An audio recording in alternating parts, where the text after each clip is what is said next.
Hello, everyone. Hello, everyone, and welcome back to Ushanka Show Live. I decided today I'll make the live a little bit earlier. Fortunately, I'm home today. It's a weekend, and quite a few of my viewers from Europe complained that they can't watch my live shows because of the time difference. So right now it should be around 7 to 9 p.m. in Western Europe, Eastern Europe. So I hope you guys have a chance to catch up with me live and uh, talk about any of the questions you have about Soviet Union or anything else you have question. My goodness, 16 people right away join. That's impressive. Please let me know if the sound is okay. Should be all right. I got a pretty decent microphone now. So please, if somebody can confirm. Yes, everyone, 80,000 subscribers. Woohoo! Sputnik rocks. Although right now, well, I need to turn it upside down because it's actually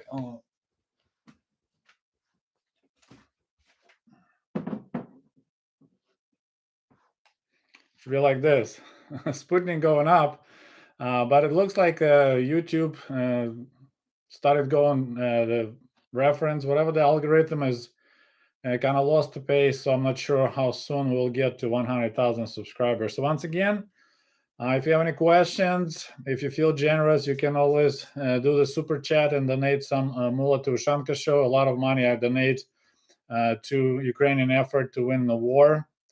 They always mention there is a company in Boston called Sunflower Hope and that do a lot of donations. So, but anyways, yeah, thank you so much. There's people writing about 80,000 subscribers. It's really it feels like the channel walk up. A lot of my old videos is actually that's the one that driving the growth of the channel.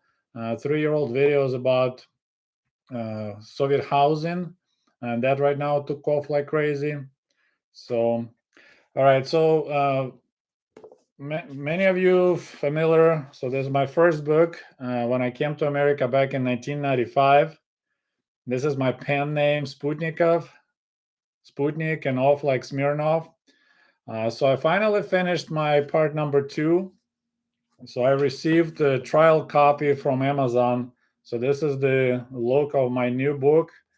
There's a couple things we're going to change in the cover. It's a little bit not like we wanted to do, but it's so pretty much ready to go. It's got a little bit even. I have total about 280 pages in this project, and this one, the first book, was about 250 pages. It's actually even a little bit bigger book. So I would say in about a week, maybe I'll need to order another copy to make sure the cover looks okay. So that will be available in 2 weeks max. So I'll be taking pre-orders if anybody interested. Need to figure out the pricing yet. So probably about $20-$25 a copy. So all right, we got even people from Kiev, Ukraine, from Barshagovka joining today. So I'm very excited. And a long time ago, I promised, and I'm gonna try to keep this promise because this is very precious.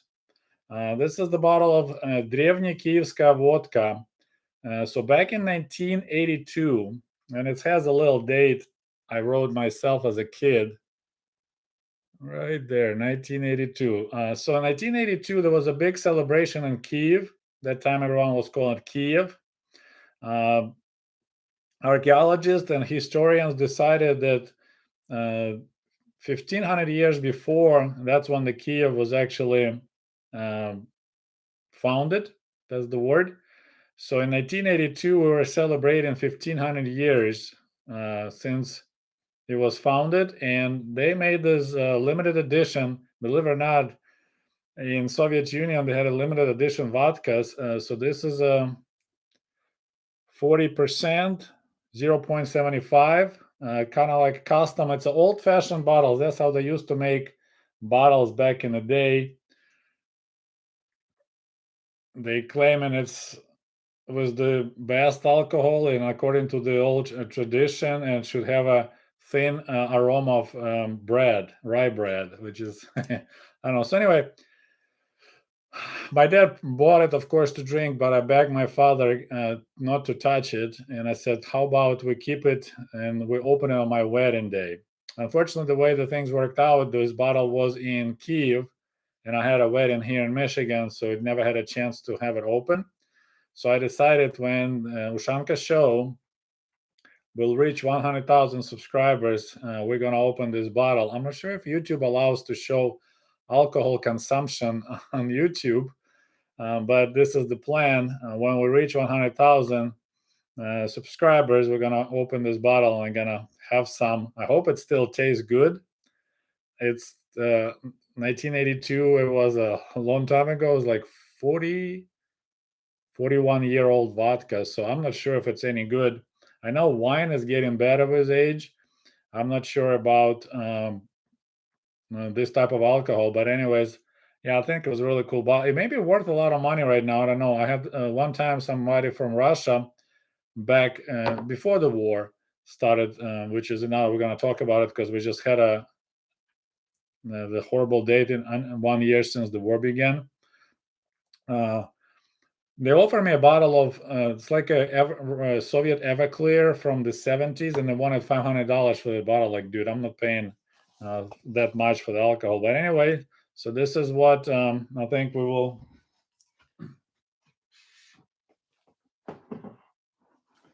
We'll open up. I keep it in a dark, kind of colder room, so it stays the best it can. So yeah. So this will be ready. I'll have, if you go on the Sputnikov.com, just like this, Sputnikov.com, I have this book available in Russian and English, audiobook, but it's not my voice yet. I'm planning to record my voice, ebook, and this will be available shortly. I'll let you guys know. But yeah, this is very exciting. Super excited about that. So, anyways, all right, let me hit the questions about Superman. It's not a Superman pose. Back in 1996, I went to California. My cousin from Kiev used to live there, and I talk about it in this book. So when I went to California, I wanted to, and I was back then in a was working out. Let's put it that way. I wasn't really in bodybuilding. So I went on a hike in the Griffith Park, and that's where you could see the Hollywood sign. So I asked the girl that I was with. She was from Russia, and she working with me in the camp. Her name was Katya, and I asked her to take a picture. Like, hey, I need to flex some muscles and show off on the background in Hollywood. But yeah, this is me, and back in 1996 when I was 25. This is what capitalism does to Soviet people. They strip and they pose. So yeah. And the background, it's actually my actual diary from 1996. So we took a picture of my diary, and so this is actual background. So it's as I say, it's pretty legit. So yeah, and also I was told that you're not allowed to use the word Hollywood because it's trademarked. So we had to slightly change the cover. So this is the title page, and I changed a little bit Hollywood so I won't get sued. Somebody suggested to do it, so we changed Hollywood just a little bit. Anyway, so all right. So if you guys have any questions, let me start going through your. So I hope we'll reach 100,000 by summer. But as I said, right now I noticed the trend started going down. So maybe not. It's crazy how much you depend on the YouTube algorithm. It's kind of scary because my channel was growing about 500 subscribers, new subscribers per month. Now it's 12,000. Just because YouTube decided to recommend my videos. I was like, man, oh man. And I think we're almost at 81,000 right now. I'm looking at my phone. Yeah, it says right now I'm adding 12,500 subscribers per month. But as I said, it's really finicky. Okay, so let's see if we got any questions. But I said it's really exciting. 80,000 is a good big number. I thought we'll reach it maybe in 10 years. Jeff Rice, I just read your book and I loved it. Would like to have a second one. Thank you. So yeah, book is about ready. I see you got a haircut. Yep. I wear a hard hat at work, so my wife doesn't like when it's that short, but it's more comfortable. In Michigan, haircuts right now, the place I go, Ralph Brothers, they doing a good job as a like old-fashioned haircut place. I prefer ladies to cut my hair, but it's kind of limited choice around here, and they do a really good job. It's $18 plus a tip. Got a tip in America, so I paid $20 to get this haircut. And there's another thing. Back in the day when I was getting haircuts in Ukraine, it was 55 kopecks and no tips, and mostly ladies were doing haircuts. So that's how I used to have a gentle, soft lady's fingers going through my hair.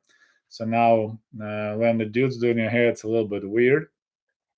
And they didn't talk to us. I had a video about it, but they didn't talk to people. So they just talk between themselves, laughing, and they just don't pay attention to you, which was fine. So when the local barber is trying to talk to me, I was like, "Oh man, just do your job. I don't want to talk to you." Okay, so let's go see if we got any questions. Hello, I'm a new subscriber, but watched a few of your videos and very interesting. Thank you, Nicole.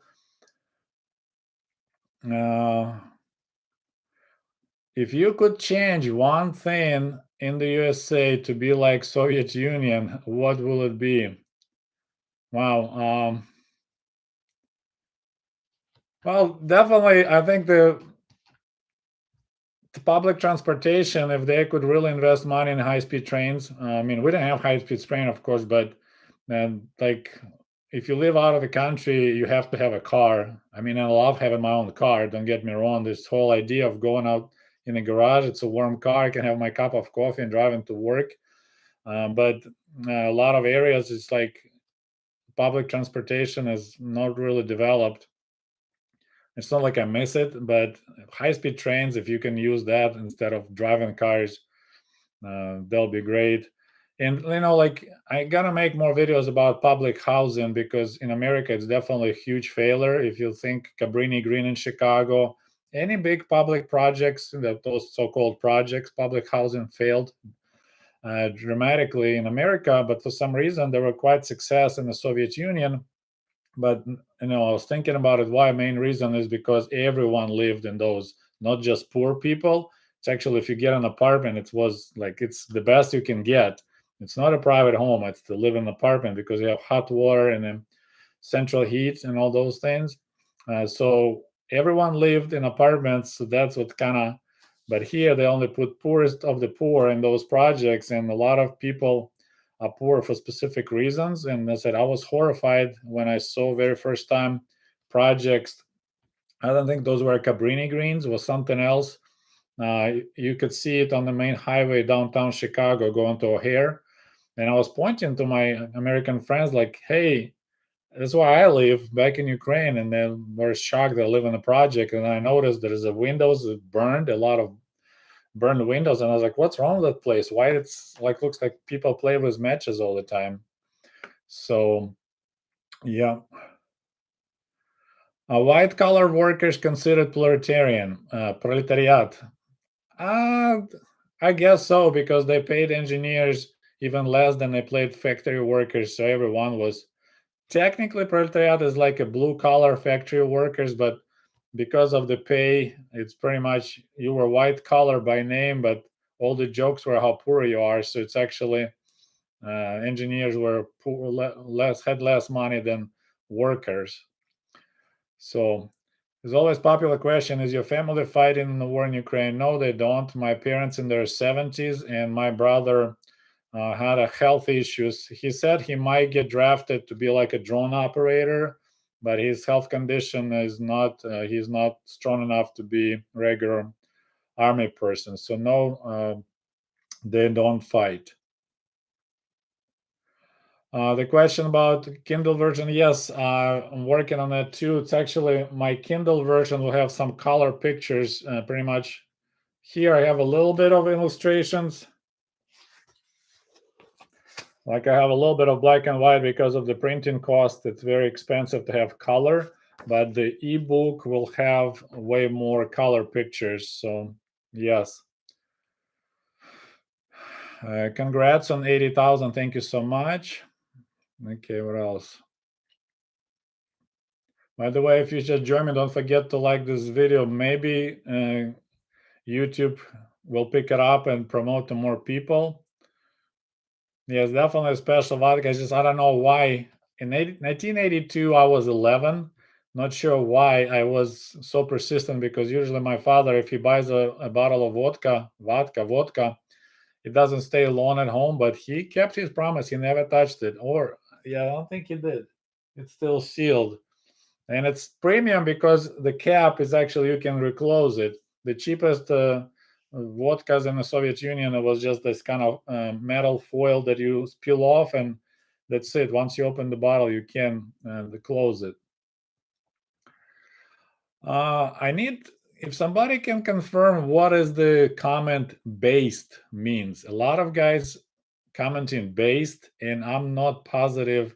I think it's a compliment, but I'm not 100% sure. And like, I'm a older generation and foreign person, so when somebody is saying based, I am not sure. So there's people saying that YouTube allows to consume alcohol, so okay, we'll do that. We have some viewers from Romania, thank you. So yes, a lot of comments I get from Romanian viewers. They say that my stories are matching a lot what they had going on in Romania. So it's kind of interesting. Once you install, practice socialism specific country, it's all becomes Soviet pretty much. Productivity goes down, selection in the stores go down, apartments go up. And yeah, a lot of similar stories. There's a documentary on YouTube about how the videos came to Romania, and it's one for one similar to what happened in the Soviet Union. Unfortunately, they didn't make a documentary how the Hollywood entered Soviet Union, penetrated Soviet Union back in like late 80s when there was allowed. We have so-called video saloons, and that was just like a revolution. For 1 ruble, you go and you watch some foreign movie, Red Heat, and all those stuff. Those were fun times.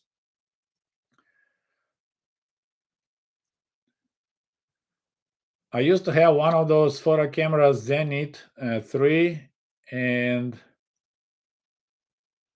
I drank vodka once and was there for 3 days. Yeah, Zenit was another good brand of the Soviet cameras. I have Kiev, and I made a video about how it took me forever to purchase. So yeah, thank you again to Svetlana from United Kingdom. It was her present for my birthday a couple years ago.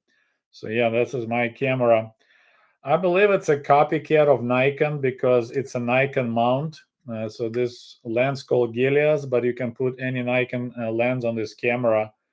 And there's another observation. I'm actually talking in my 1996 book about it. So I was literally not the poorest, but out of all people, because we had at the summer camp, we had people from United Kingdom, Germany, Netherlands, Australia, New Zealand. So I was like, if you look at the home situation, I was the poorest out of all them all, but I had the nicest camera. They all had cheap little cameras. They spent a lot of money on the alcohol, partying, but they're like, oh man, it's too expensive. I can't afford a nice camera. And I was the poorest guy with the nicest camera. So this just kind of gives you generally kind of this another book I want to show you, attitude about what's going on. For priorities for the foreigners, like they just like girls, they like to have fun, versus us, like I don't have a lot of money, but if I buy something, I'm gonna buy a premium goods. I'm gonna buy something gonna last for years. So yeah, very exciting. Once again, 80,000 subscribers. I'm super happy about it. Definitely. Thank you so much who was with me from the early days. I had people who subscribed for the last 7 years and watch me, I don't know, say grow, but I don't know how we noticed the difference between my original videos. So yeah. Okay, so see, we got another question.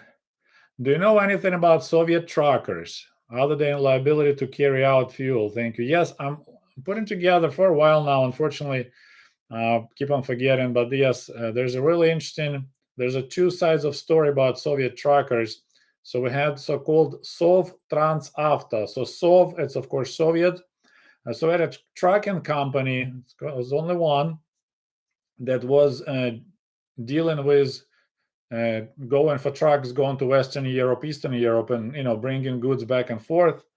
So that's one part of the story. That's foreign currency, smuggle stuff out, smuggle stuff in, trading fuel, trying to make extra money. So this whole separate. It's really interesting. And then of course there's a trucking inside of the Soviet Union. Every collective farm had trucks.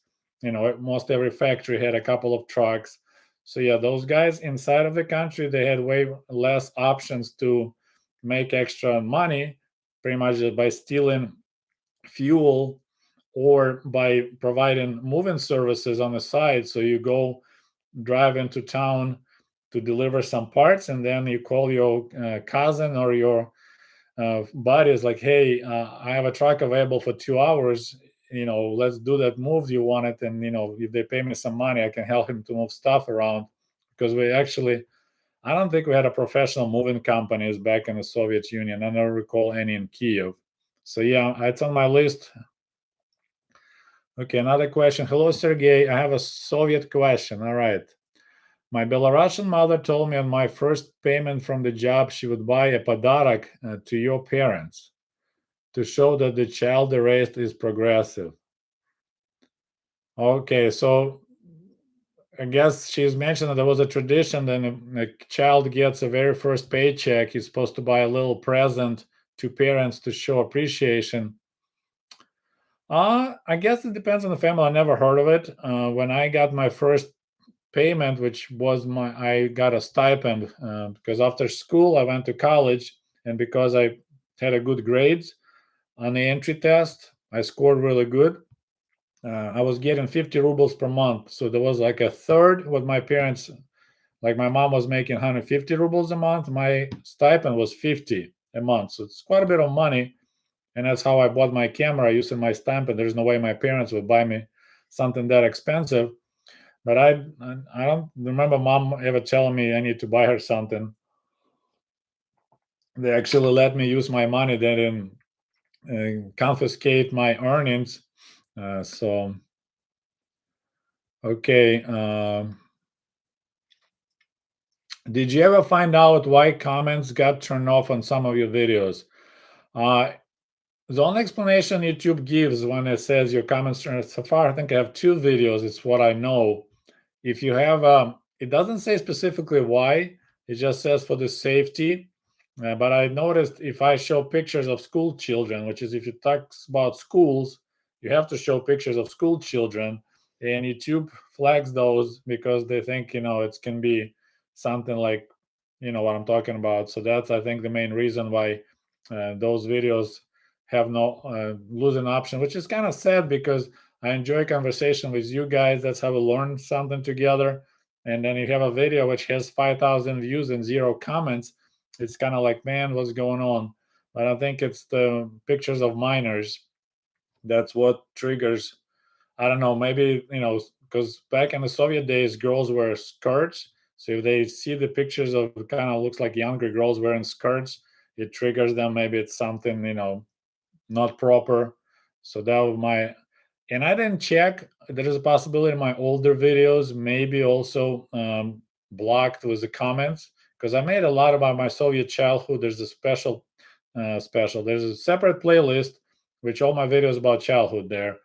If you go on my main page of Ushanka show, there's the one that says playlists, and you can find one. So that's all my school experiences, kindergarten, nursery, all that I remembered. I made those videos. What do you do for work? I work as at the local power plant, so I help to make electricity, and it's work with my degree. I'm originally engineer of electronic equipment from Kiev Polytechnic Institute. So my job, I have to wear hard hat. Did you have to be rich to go to summer camp at Artek, Crimea? You didn't need. So the question about we had this like a premium, the most special. There's everyone is equal, but some people were more equal. We had a lot of summer camps. They called them pioneer camps because kids were young pioneers. Uh, but there was one more equal camp. It was like an international camp called Artek. It's located in Crimea, I believe. And there was only they always were bringing children from like socialist countries from Africa. So and then some Soviet children, but I personally don't know anyone who went there.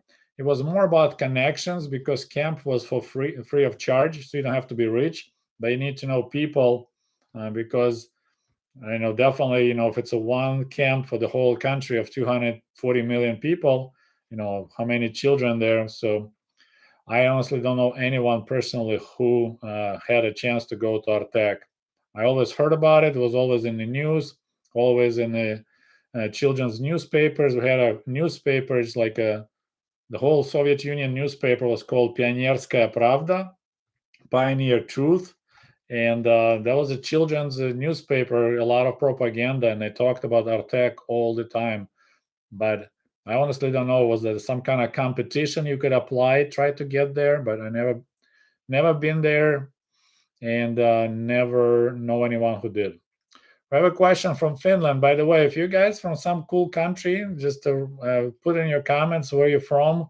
As I said, I started this live earlier than normal, that people from Europe can catch up and participate in conversation. So, hello from Finland. How did you find Finland back in your days in USSR?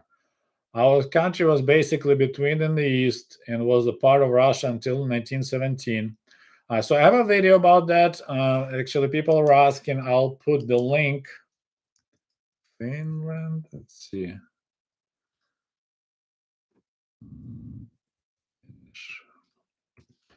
Yeah, I was kind of prepping for this. So I have a video called "What Did Soviets Think of the Finnish Tourists?" I'll put the link in the comment section. You're welcome to check it out. What I did, because I lived in Kiev, so we didn't have a lot of Finnish tourists. St. Petersburg, Leningrad had a lot. So I went on Facebook a while back, not even Facebook, I think it was Russian Vkontakte. So I went in their group and I asked questions like, hey guys, anybody can share recollection about Finns? Because people asking, they want to know. So they gave me a lot of interesting information about Finnish tourists. So I just posted the video. Finland, yeah, that was sad in some regards because uh, some people there was expression that Finland is bent over so much, for Soviet Union that they almost have their pants falling off because they even had agreement if somebody illegally crosses the border, like people trying to escape Soviet Union, they had agreement that Finland will hand those people back. So that was kind of not cool. But yeah, after putting up so much resistance and fight in 1939 Winter War, then Finland was super like the friendliest Western country, but they benefited greatly financially because there was a lot of trading going on. Finnish melted cheese, Viola was like the biggest thing. It was so cool to get that. Finnish shoes, toothpaste, a lot of goods from Finland was coming to, it was like people wanted to buy them and considers high quality. Okay, we have a question, first donation and a question from Jake. Thank you so much, Jake, for your support. Hey, quick question. Is there a difference between Soviet and American work culture? I'm an aircraft mechanic and it's very blue collar. Uh, I mean, there's a lot of similarities. I would say I used to work it actually for a little bit. My father used to work at Antonov aircraft factory in Kiev. He was a spray painter, painting planes, and I worked there for a couple of months, one of the summer. It was definitely interesting to see, like, people, my friends started telling me I was using bad words, like my vocabulary started changing because I work among the workers and they curse like nonstop all day long. So even you don't realize that, then you talk to your friends and you start dropping Russian F bombs, and they're like, dude, what's wrong with you? Why are you cursing so much? It's like, I do. So that's the one thing I remember is that uh, my vocabulary started changing just to when I mingle all day with the blue collar workers. So that was the one thing I remember. And I work now a lot with the blue collar at our power plant, mechanics and stuff. And man, they dropping F bombs left and right too. So there's a lot of similarities. But of course, when it comes to like being a labor union member, uh, here it's way more powerful. It's actually can challenge management and stuff.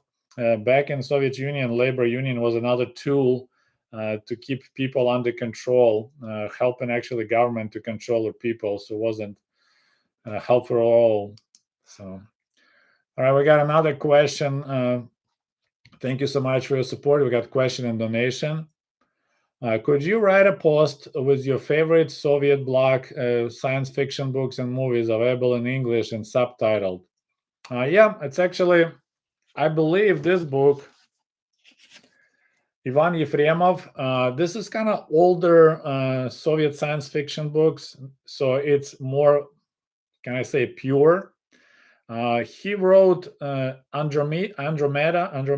So there's like a celestial body out in space, right? Bunch of stars, like a galaxy of Andromeda. He wrote that book, published in 1957. So that's the year when Soviet Union launched, I think, satellite Sputnik. And it's like a pure. It shows the future of this, like of the planet Earth, like communist future, and it's kind of interesting. It's actually excited read, and I believe they have it translated into English. At least you can read it online. I'm not sure if it published as a paper book, but it has kind of two parallel stories going on. One is in space when they get in trouble.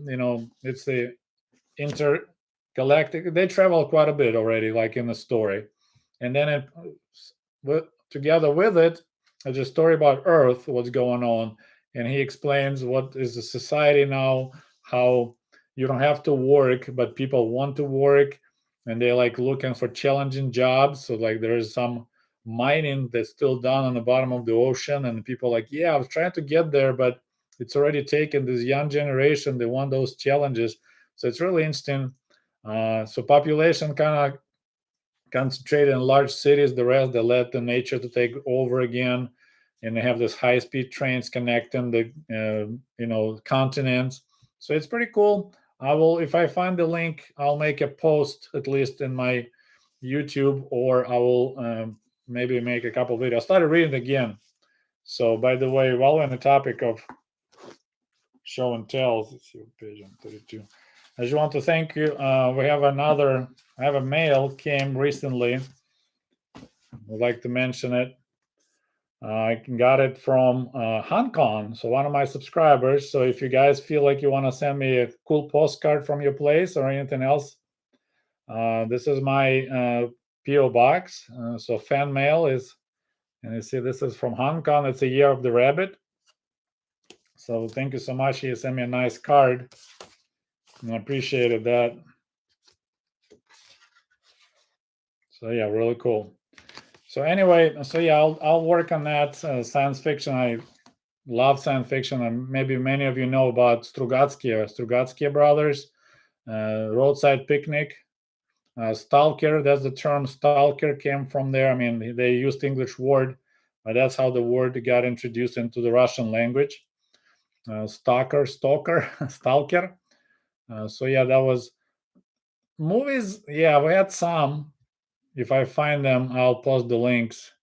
But definitely a lot of books, man. I used to read science fiction nonstop. All right, another donation from Jake again. Thanks so much. One more thing. Do you own any firearms? I just bought a 1984 Makarov. Yes, I have a 1924 Mosin Nagant rifle, and I have 1943 Nagant revolver. So I'm not a big gun fan, put it that way, but those weapons that kind of were always a part of the Soviet Russian history.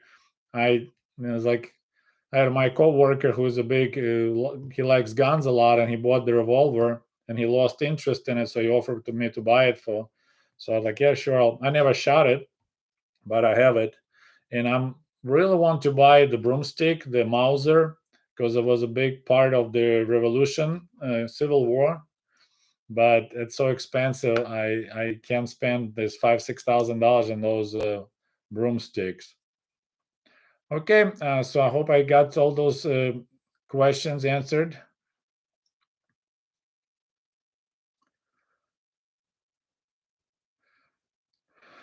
Okay, moving on with your questions. We got that Finland answered. Did teenagers have the opportunity for the part-time jobs in the Soviet Union? Not really. There was some options to work in the summer, but like if you live in a big city, there was really nothing you could do on the weekend. We didn't have any fast food joints, but when you go to college, quite often in the summer they could go to like construction groups and go and build uh, like pig farm buildings. I'm not sure how that exactly worked, but that was a lot of times you could make a lot of money, and that's how my one of my cousins met his wife, uh, his future wife. This girl came to work to build a cow farm in the village where my brother was spending same village spending his summer break. So they met at the movie theater there, and they had a little tiny movie like a club and a movie theater, and they met there and ended up getting married. So he's from Kiev, she's from Chernihiv, but they met that way. But otherwise, there was not really much opportunities for teenagers, and I mean, they really didn't need. I mean, they did need some money, but no fast food, no. Yeah, there was really nothing like, oh, I need money. Like teenagers didn't own cars, they didn't need money for gas and all that. There's a whole different lifestyle there.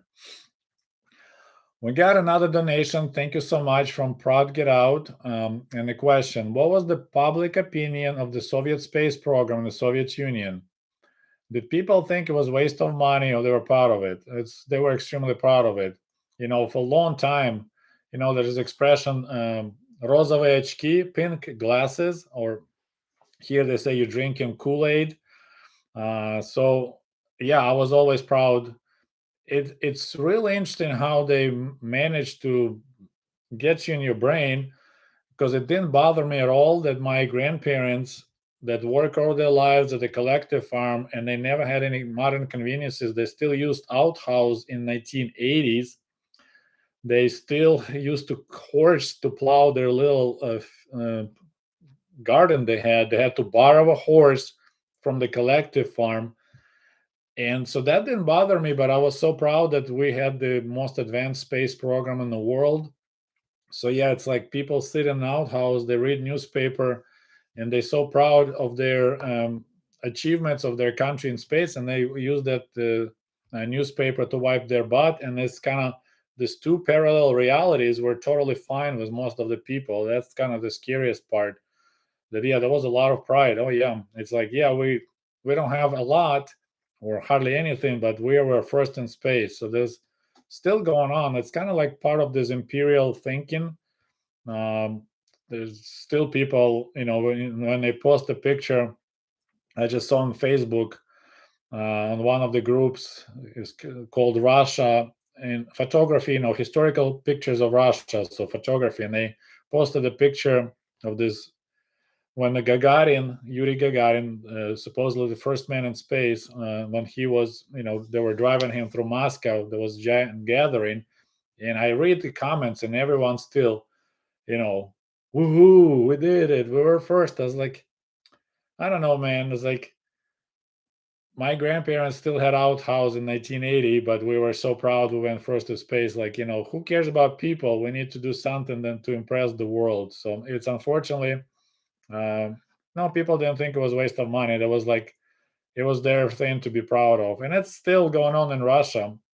I don't know if I mentioned one time I was watching some Russian documentary, and they went out in Siberia. So there's this small village, middle of nowhere, and the dirt road connects them to town. So the village is so small that they closed the last grocery store.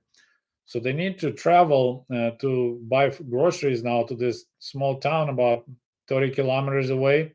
But the road is so bad They actually have a tractor, like big wheel Belarus tractor, pulling open a hay trailer, and people sit in open hay trailer in the winter or fall, all bundled up. So they go grocery shopping once a week on this tractor, and it's going through these potholes, through this mud. And this correspondent talking to the teacher, local teacher, and they discuss. This local teacher says how it's important for Comrade Putin to send troops to Syria, because Syria, it's really important strategic partner for Russia, and we need to make sure we spend money and energy and send troops to protect our interest in Syria. And I was like, dude, do you see where you're at? Do you see this road? You sit in the open trailer and you discuss how it's important for Russia to maintain its presence in Syria. It's like, what's wrong with you? And you're a teacher. You understand some, farmer, whatever, but you're like a teacher. You should know better. But you're proud. You're so worried about Syria when you live in like little mud hole, but you don't care. It's okay. I'm okay with what I do. It's important for Mother Russia to have a presence in Syria. And I was like, man, it's no hope. It's just like the generation need to die out because they got so permeated with that propaganda. They totally okay with the crappy conditions they live in as long as they give them pride. It's pretty bad. Okay, we have another question and donation from Kiri. Thank you so much, Kiri. What did people in the Soviet Union think about North Korea? Was there travel between the two? I'm not positive about traveling. I mean, there were some people there, probably some military personnel, but it was definitely never a tourist destination. Some people went to India. That's why I know some people went to Vietnam, but those were like really expensive travel packages and hard to get. But I don't think anyone traveled to North Korea. Of course, we were thinking positively on them because they were part of the socialist camp. I can't think of any goods we got from North Korea. Definitely, Soviet Union was helping them a lot, probably sending cheap oil and other supplies, but they didn't talk about it much because it wasn't in strategic location. But of course, they wanted Korea be united and be socialist, like. But otherwise, yeah, it was kind of on the background. We're mostly worried about Cuba. Cuba was like a big deal. They sent a lot of people to work in Cuba. My godfather worked there for a year. Actually, my father had a chance to go to Cuba, but for some reason my mom didn't allow. So yeah, Cuba was more important in that regards comparing with North Korea. Next question from oh, we have. By the way, it's kind of interesting. Hi, Simon. Bonsoir. I have a guy who had two exchange students last year with us here in the United States, in Michigan, and one of them, Simon. So he actually posted a question. What were some typical kids' snacks in the USSR?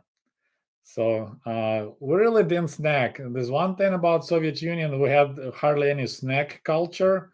You eat breakfast, a lot food. You eat lunch, big, and then you eat dinner. So the snacks, we didn't have a potato chips at all. The only snacks I could think of, we call it salomka. So it's like a straw. So there's the little thin breadsticks, salted breadsticks. Can't think English word for it. So that was kind of one of the snacks. So generally, we didn't have like this snack culture. You might eat apple if you have apples, but we don't have like a pantry full with different chips and dips and all that stuff. It's crazy how much snacking culture here in America. It would never, like, if mom says, "Hey, have some snack before I'm cooking your food." There's no food, and then there's the dinner. There's no food again. So yeah, when I came to America, this whole snacking that people sometimes you see them constantly eating something, it was crazy. So yeah, there's the only snack, or you can just grab a piece of fresh bread and eat it. Put some butter on it, but it was no really snacks. Okay, let's see what else we got. Next question. When you tell my wife that Simon was in my live, it's pretty funny. Okay.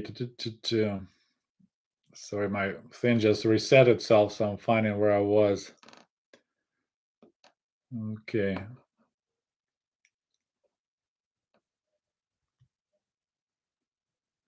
When I was in Ukraine, there was a saying, "А де ж той дядько Йосип, що горілку носить?"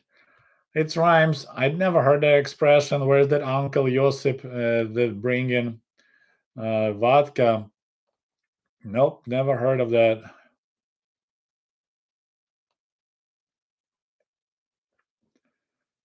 Let's see. We got again more. Once again, we are celebrating together 80,000 subscribers, and this is the bottle of vodka that will celebrate 100,000 subscribers. Another question and donation from Joe, €5. So we got a lot of Europeans here. Здравствуй, товарищ. Hello, Cormac from Ireland. What happened if you got a car accident in the Soviet Union? Was there insurance or did you just take it to the face? I guess expression, take it to the face. Car insurance was available. It was not required. So a lot of people drove without car insurance. So yeah, if you had insurance, and I see the problem, there was such a severe shortage of cars, so insurance company will never give you a new car.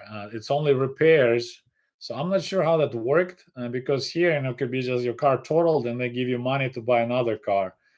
Usually it's a waiting list, like up to 9 years. So it's interesting. I need to find out some former car owners and ask them about car insurance. But it was optional. You could buy it. They'll say, my family never owned a car. My family never even dreamt about having a car. In 20 years, my parents were married. They managed to save 5,000 rubles. And like nice Lada car was 9,000 rubles. So in 20 years, they didn't save enough, although my mom put me on the waiting list. So yeah, the car insurance is an interesting topic. I need to look it up. But yeah, I know it was optional. A lot of people like my haircut. Thank you so much. We got a question about family life in Soviet Union. How much parental leave did a wife get when she got a new baby before she was legally forced to return to work? I already have videos about it. If I remember correctly, it's a 6 months paid leave. So you have a 3 months before giving birth and 3 months after. After 3 months is up, you could, a lot of people you need to go back to work. So what a lot of people did, so you home for 3 months to take care of your baby, and it's a paid leave, so it's a pretty generous package, right? 6 months. Then you can take another month of your own vacation. So people try to do that because 3 months old baby, give it to the nursery is way too early, but some people had to do it. And then you could do another month of unpaid leave that was allowed. And then you can maybe bring your mother, so grandma, to watch the baby if you don't want to give it to the nursery. Like I went to nursery pretty early. And then when I was 9 months old, my mom actually took me to the village in the summer because I was born in July. So I was 9 months old baby or toddler. Well, I learned to walk in the village. My mom was in Kiev, and she never saw me learning to walk. I learned to walk with my grandparents, and they had this interesting tradition. So my grandma told me this story. They're sitting on the outside talking. The old ladies. Grandma was retired by then, and I was fumbling around. So there was like a bench they sit on talking to the neighboring lady, and I was holding to the bench, kind of wobbly. Then I started walking. I let go of the bench, and I started walking. This other lady screamed, Maria, my grandma's name. Look, your grandson start walking. Go grab scissors. And as a tradition, when a kid start walking, you need to find the scissors and quickly cut the air, between his legs. So that's kind of like you cut those ropes that were holding a baby from walking. So that was a really important tradition to catch that moment when a kid did his very first step and kind of cut this. So now he'll be walking all the time. So yeah, I guess it was important for my mom for me to be, instead of a kindergarten or nursery, to be actually was on the fresh air, have a good fresh milk. So yeah, I learned how to walk in the village. We have another donation from Kerry Hansen. Thank you so much. Appreciate your support. And as I said, I have a playlist called Soviet Childhood. So if you missed it, I have I don't know if it's a good thing or bad thing, but I had a lot of videos, right? So Soviet Childhood has a 23 videos. I'll post the link right now in the comment section. So if you missed those videos, it's called My Soviet Childhood Part 1, Part 2, Part 3, Part 4. A lot of the stories, and I basically went through my whole experiences from being a baby. I mean, I don't remember being a baby, right? So it's mom's stories, but I have a lot of memories. I don't know why I remember myself like being 4 years old. There's some snippets. So I'll post the link. My childhood. So it will be around here. And also, I have somebody sent me a question about diapers in the Soviet Union. So I just post a laughing face. So there were no diapers in the USSR, none. It's actually a fun fact in the modern, like Russia, Ukraine. Uh, just gonna tell you, when diapers showed up in the market, the word for the diapers they use, they call them pampersy. So any diaper, doesn't matter what brand, is just called pampersy. So brand became a noun word like a band-aid in America. You know, they called pampersy. I mean, pampersy they call band-aid. Some recliners, a lot of people call recliners lazy boys, although it's a brand, it's not actually chair. A lot of people call laminate floors pergo floors. In the Soviet Union and in the modern Russia, they call any diaper pampers. So it tells you they learn about diapers when Pampers brand showed up in former Soviet Union. So yeah, and when I was a baby in the village, of course, since there were no diapers, my grandma just cut the hole in my pants. She's like, I can't clean his pants every 5 minutes. So when I was walking outside, in the yard, I just had a hole there. So it saved a lot of work for my grandma to wash my pants all the time. So that's your Soviet diaper, just a hole in the pants. We can make a meme out of it. I don't know if anybody is good at making memes. We can make a meme about Soviet diaper. Okay, so as I said, parental leave, 6 months, but I said it's because of the law they have to work. Parents have to give children to the nurseries in a way early age. I think I mean, I like the concept of children going to kindergartens and interact with other kids. I don't like when you keep the kid at home by itself all the way till it's time to go to school. I think it's important to interact with other children, learn from each other. But putting a kid in somebody else's care at 3 months old, give them baby formula or your own milk in the bottles, I don't think it was good. And actually, while we're talking about my grandma, I just found a couple. So this is my grandma Maria. So that's my mom's mother. I think she's peeling potatoes there. So that's her work all her life in kolkhoz, collective farm. Uh, Hardly get any pay, and then when she retired, besides taking care of her grandchildren, they had to cut wood. And she was really pretty back in early 20s, but of course, she's about like in her 70s, and this is how the Soviet retirees spend their summers in the village, chopping firewood, getting ready for winter because they didn't have a natural gas or anything else to heat their homes, just the firewood. But we went to space before America, so whoo. Okay, moving along.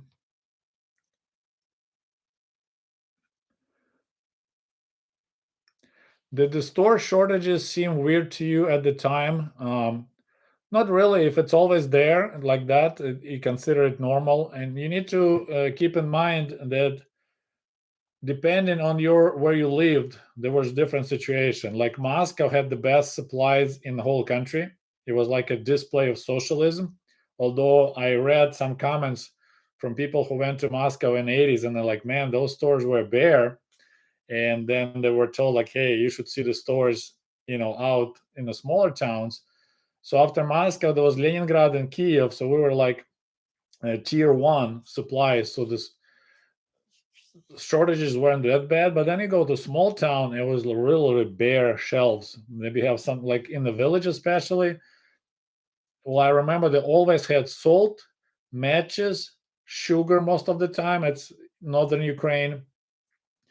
Couple choices of vodka, alcohol. Bread was only 3 times a week. They will deliver and it will get sold out right away.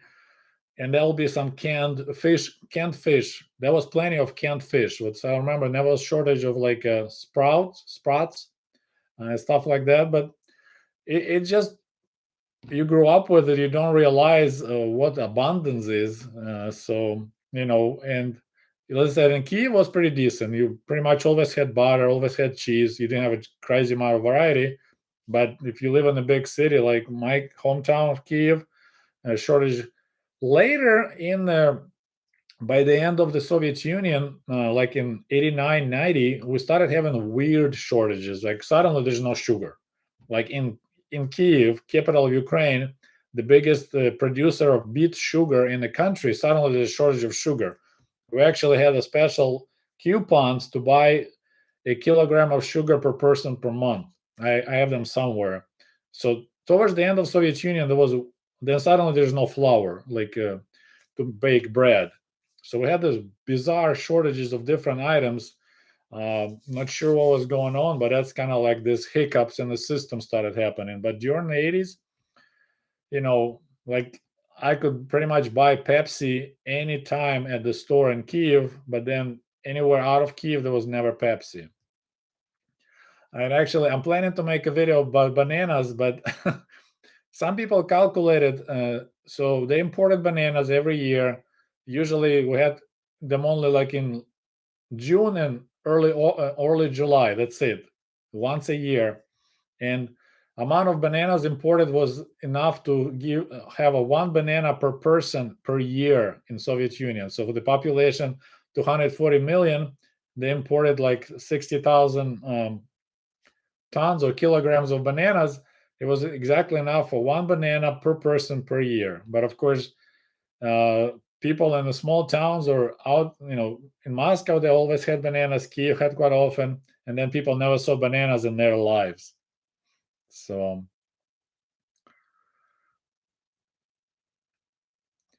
the comment from Misha Bear, we might be back here in less than a month for 100,000 celebration. I honestly, it would be nice, but I doubt, because I notice right now the YouTube trend, the views started going down and subscriptions and everything else. So algorithm is losing a grip on my videos. So it's unfortunately, but yeah, it started going down. So you see like, no. So there was that peak and now it started trending down. So we might be able to get to maybe 90,000 and then it's going to be back to 500 new subscribers, or maybe they'll pick up another video of mine and it will help to grow. But it will definitely be nice. Working 7 years towards 100,000, it's pathetic. It's not a good 5-year plan. From your videos, I know village houses had low fences. Today they have 2 meters high and very solid. Any thoughts of that? No, I wish I had pictures. Well, they had tall fences back then. If you look really carefully, so this is the fence behind my grandma, and it's a pretty much tall privacy fence. It's probably close to 2 meters, and this is facing the road. So we always had those. It was the sign of if you're a good, solid owner, you have a nice fence. And the privacy, we didn't call it privacy, it was just zabor. So that's what we used. So yeah, it was always the thing. They may have a low fence. I don't have a pictures maybe here. Okay, so there's another one you could see really well. So this is my grandpa and my cousin Sasha. So that's the guy who met the girl in that village. So you see, there's the main gate. So there's like a big swing gate, one big, like a big ass door, and it's that fence. So yeah, it was always like that. And it's like you don't want, if you hang out here, do stuff, you don't want people who walk the street to see what you're doing. But we had a little fence in the front, like like you have your actual house, there's a little fence because there's the flowers and pretty stuff, so people can see that. But otherwise, there was always big fences, so nothing new, nothing changed. We have another donation and a question from Kerry. Thank you so much, Kerry. Where did the family members hang out during the downtime in the Soviet apartments that didn't have a separate living room? Well, when we used to have one room when we first got our little apartment. So yeah, I'll be outside playing with friends. Otherwise, everyone in the living room, my mom will be knitting, my dad may be reading newspaper, or they'll watch TV in the evening. During the day, there was really nothing to watch on TV, so people didn't have TV on. So I remember my dad will be reading newspaper on the weekend, or my mom will be cooking. So yeah, a lot of kids I know, they had to do homework in the kitchen because parents wanted to watch TV or something like that. So yeah, it's quite challenging. I know some families, so they had their kids sleeping in the kitchen. So in the evening, they set up like a cots in the kitchen, so parents can have their room for privacy, and then children will sleep in the kitchen on the cots. So yeah.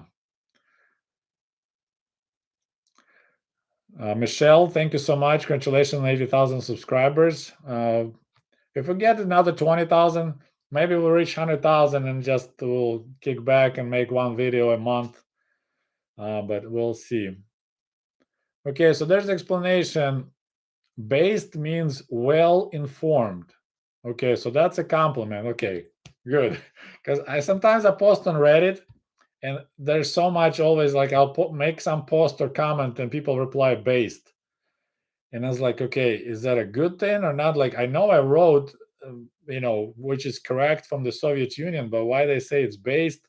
It's almost like you. Anyway, okay, so well informed, it's a compliment. Thank you. Hey, we got a Michael from Toronto. Hello, Shanka. Love your content. Thank you so much. Once again, so I'm just right now catching up with your based comments. So yeah, it's a word used when you agree with something or when you want to recognize someone for being themselves. It's called based. Okay. Based Ushanka. How about that, though? Do you think that Kulakov's death was suspicious? I'm not sure who's the Kulakov because recently there's a lot of people falling out of the windows. But of course, it's just they're not careful. I don't know who is Kulakov, but there's a lot of people right now die in Russia related to the government. So something is going on there. Based on the last name Kulakov, kulak actually means a fist. Uh, Another question. Did you need special permission to take a train outside Ukraine and go to Moscow? No.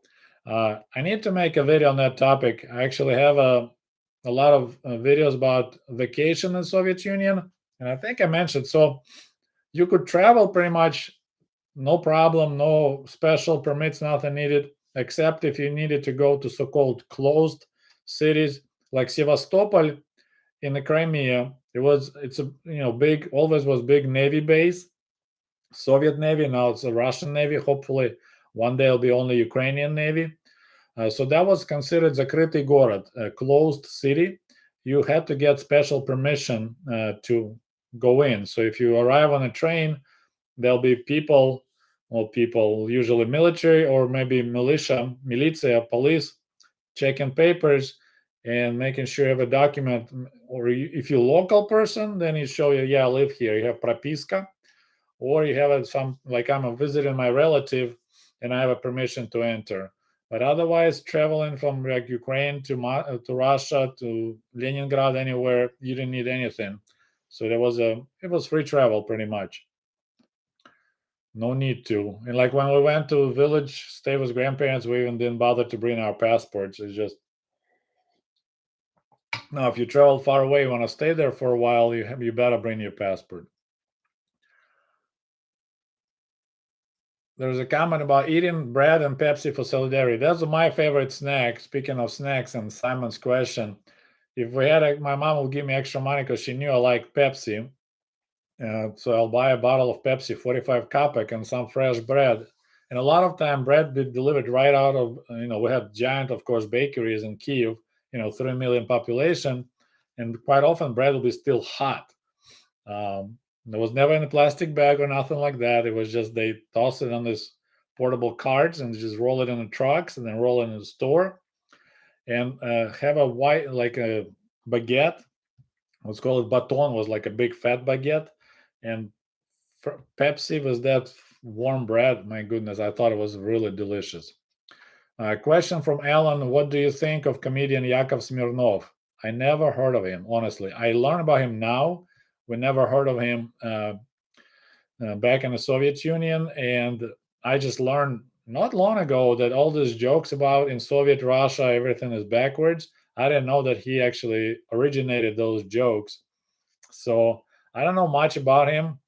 I watched a couple of his things, and I mean, it was somewhat funny.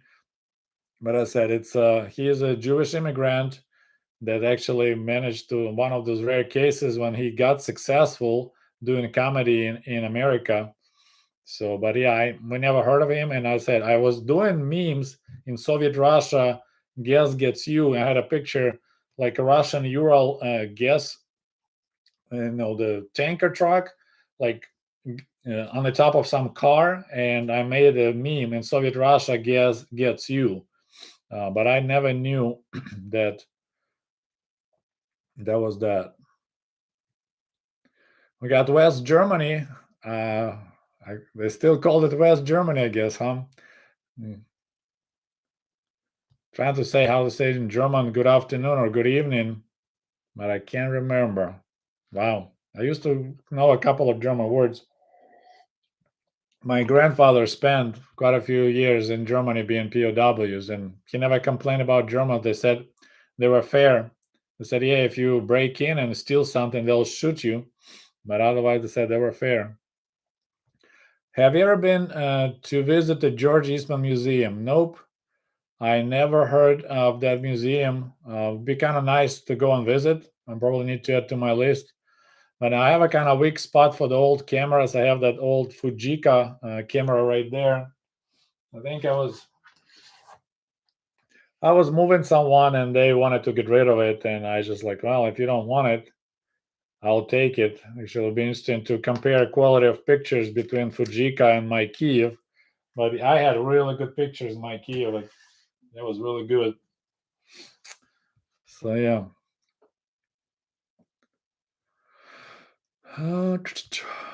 What do you think is the key for the success of your videos? Honestly, sometimes it's about timing. Uh, I wouldn't call my videos successful most of the time because most of my videos have less views than subscribers. So successful video, if you make the video, your channel has 80,000 subscribers and your video gets instantly 80,000 views, that means that every subscriber watches your video. My videos, 5,000 is like max first couple of days. So a lot of people who subscribe to my channel don't watch my videos.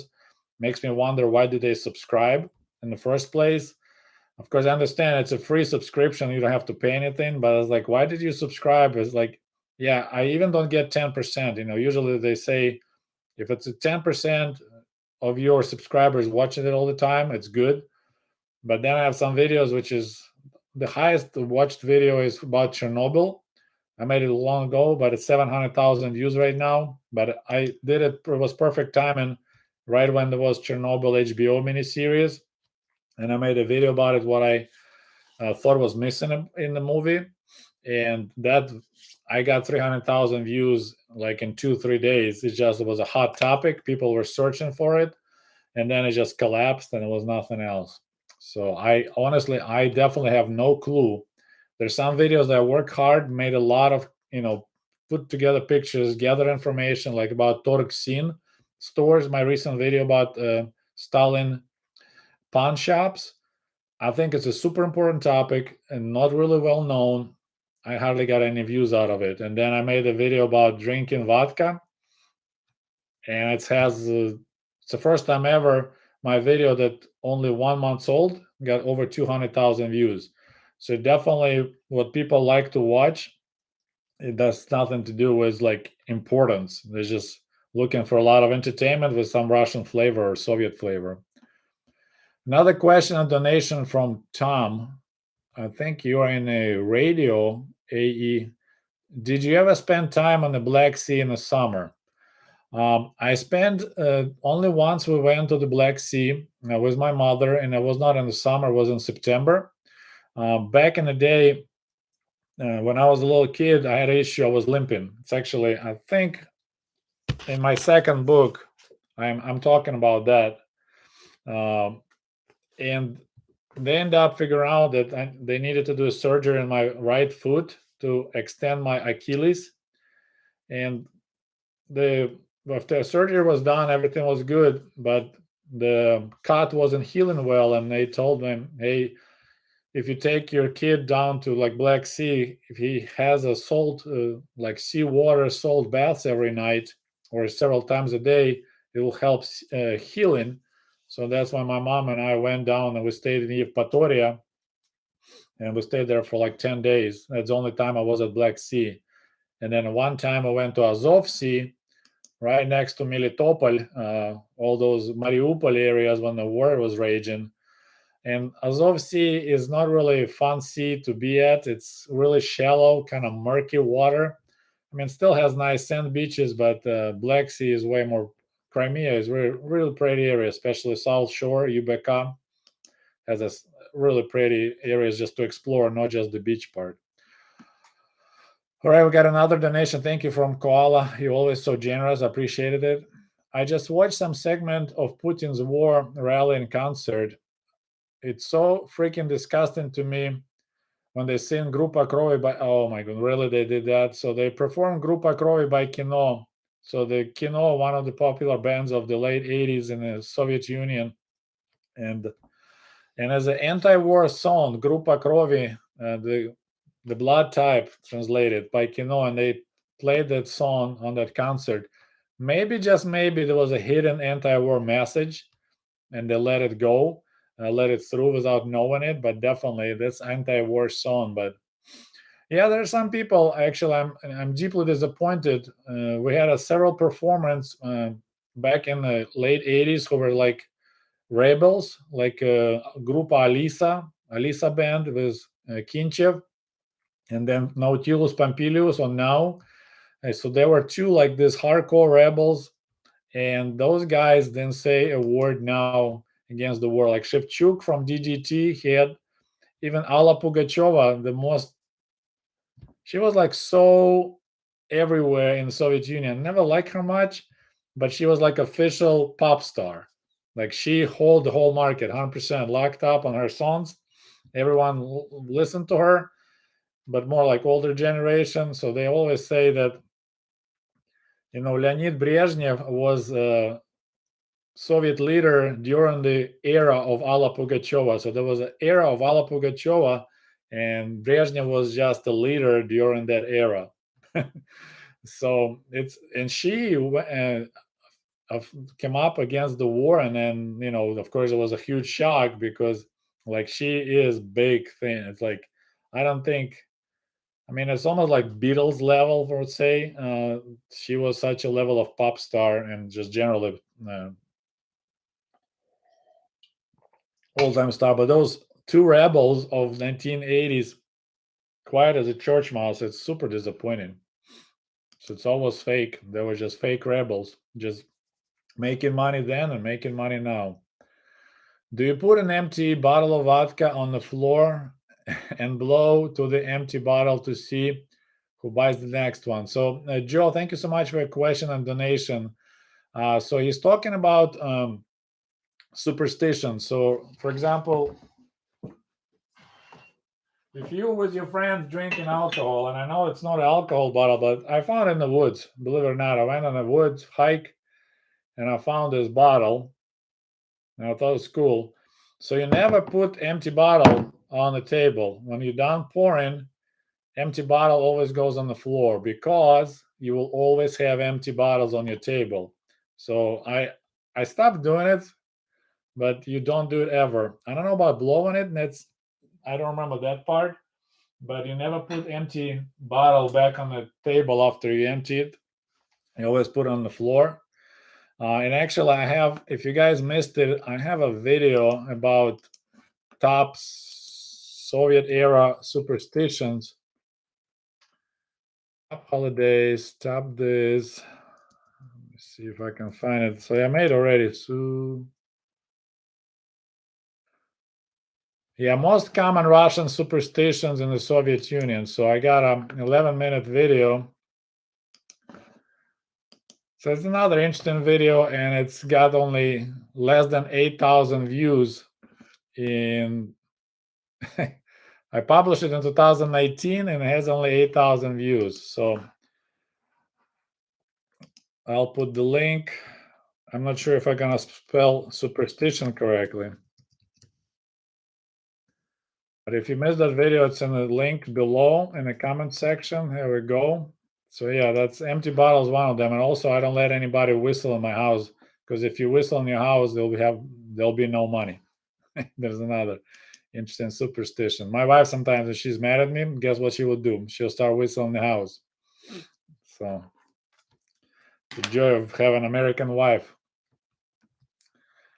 and a Soviet husband. Another donation from Carla. Thank you so much. Oh, already we went through that. Okay, so we're good. So back to my videos. I honestly, generally, I can consider my channel like successful. I mean, I'm having a good time. I met a lot of interesting people. I'm glad that I can help people to learn the real story in the Soviet Union. And as you know, I'm getting so much flack from the far left and from the far right. And I'm very sorry I disappoint people, because apparently they don't like what I know about Soviet Union, because some people think it was a hellhole and some people think it was a paradise. And when I tell them my experiences, they get really upset. So I'm very sorry about that, but this is what it was. So yeah, I don't chase the trends, because YouTube constantly recommends me, like, hey, look, this video is doing great. Why don't you make more videos? So it's pretty much, they guide you in this, not the rabbit hole, but in this kind of ravine, like, hey, just work this topic, make videos about this, because that's what people watch all the time. I was like, there's so much to cover, you know, and I would like to see more, views out of my videos, but unfortunately, the most important videos don't get a lot of views. It's, I don't know, mystery of YouTube algorithm. The question: are you able to bring your parents out of the to United States if the things went south in Ukraine? I mean, things already went south literally in Ukraine. The war started a lot in the north, and then it went south. So it's actually, you're saying correctly, it was scary for a while. And my parents have zero interest. My dad, he didn't want to come and visit. He was afraid, I guess, to visit America even during safe times. He just was afraid to fly it or something. I don't know why. My mom came once, and she said she stayed with us for a month, and then she said, you're fine. I don't worry about you anymore. And yeah, they're one of those people, they grew up and they like that environment. And it was like, for my mom, was just, she couldn't handle it well. That I was the only one who could speak to her, because everyone speaks only English in my family. So I technically could if they wanted to, but they didn't want to. And they're so old, so even this thing will happen and Russia would occupy Ukraine, it's not like they're gonna, put every Ukrainian to concentration camp. So they really didn't worry much about it, but it was scary for a while.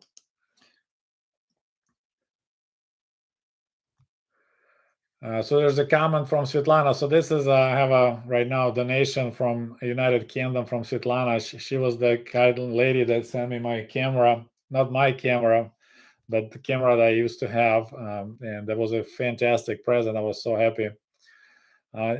So yes, channel was a success, she says, and you met me. Yes, I met a lot of nice people and sweet people, and I'm glad that now people use knowledge, they impress other people. If they meet some former Soviet person and they will say something they learn from my channel, they can literally knock their socks off because they know these little details that you won't learn in the books. That was another argument somebody wrote me, that any 18-year-old that goes to college and learns about Soviet Union from the books knows more about Soviet Union than you do.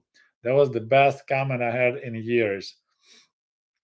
Or was it deeply buried sarcasm, or that was just like, holy cow. Mike wrote, congratulations on your great subscriber success. Your videos are wonderful, informative, and very thoughtful. Thank you so much. By the way, one of the problems that many people encountered with my videos, I just speak like a robot, monotonous, and a lot of people falling asleep while watching my videos.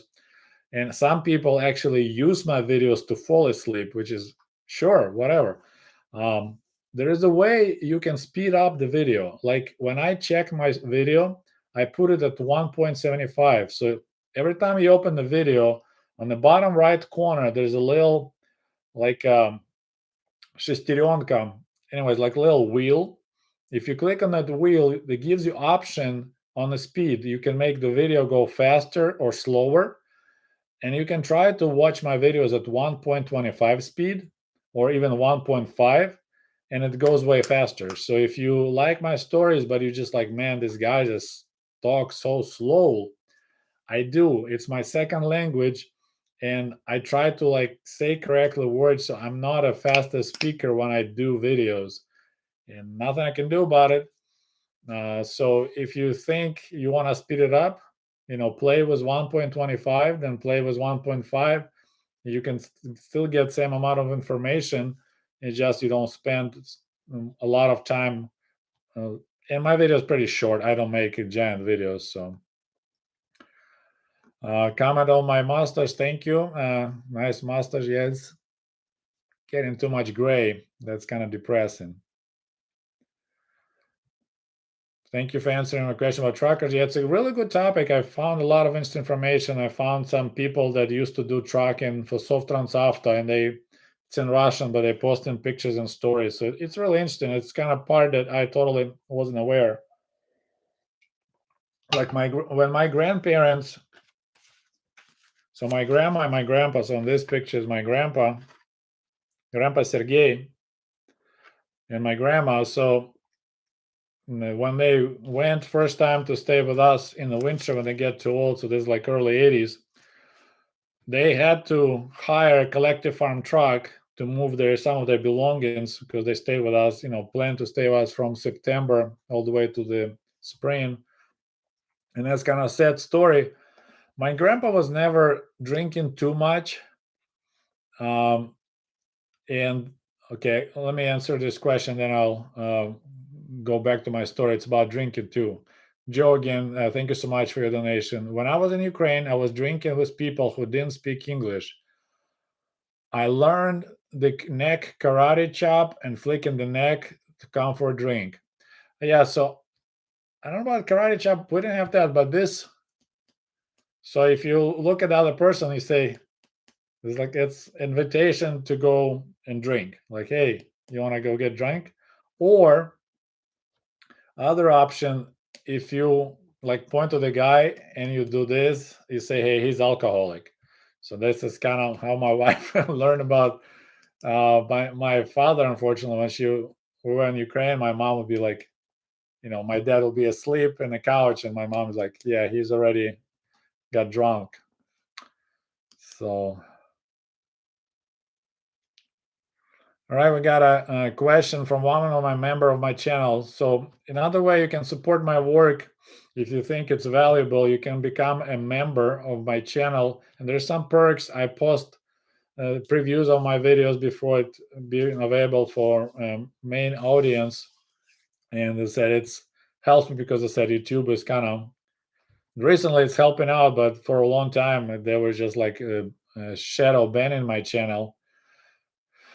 The question is, can minors buy alcohol in the USSR? No, but it was possible. So, for example, out in the village, I could go and buy cigarettes and alcohol. And I will say, hey, grandpa gave me money. So 10-year-old could buy a bottle of vodka and some cigarettes because they know the 10-year-old won't have any money, first of all, and they know the grandfather that he said, hey, it's okay, I'm too old to get to the store, so when my kid comes in, sell them. So generally, no, the rule was you can't sell alcohol to minors, but if it's a small town when everyone knows everyone, yeah, you could go and buy cigarettes for your father. And like little kids, we didn't have a lot of issue with smoking. So okay, we got another question and donation from Devon. Hope I say your name right. I love to hear more about 1980 Moscow Olympics and Soviet sports and athletes during the Soviet era. You haven't touched the topic yet. I did touch topic of the Soviet sports. Let's see how many videos. Sports. I have a total of 3 videos.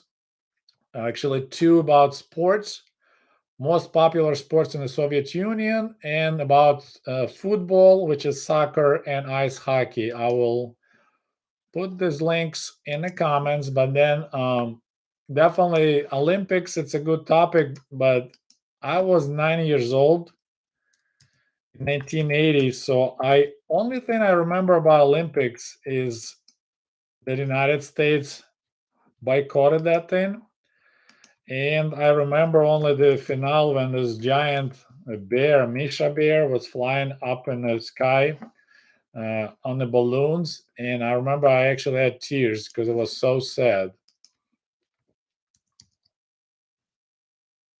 All right, so I post 2 links to 2 videos about sports. So for your viewing pleasure. But Olympics, yeah, that was about the time. So the Carter, I think it was Jimmy Carter as president of the United States, and he, because of Afghanistan war, that they boycotted the Olympics, and then we boycotted the Los Angeles Olympics of 1984. So 1980 and then 1984, right? But I remember just it was really scary at that time. It was like a lot of tension because of this Cold War heights. And as a kid, I remember Jimmy Carter losing to Ronald Reagan. And I remember being excited because maybe Ronald Reagan will stop the Cold War and we won't be afraid of mutual nuclear annihilation. Andrea, thank you so much for your donation. Appreciate that. So there's the little dollar sign on the bottom. If you guys feel generous, you can always do like, or you can help this channel. I always appreciate your support.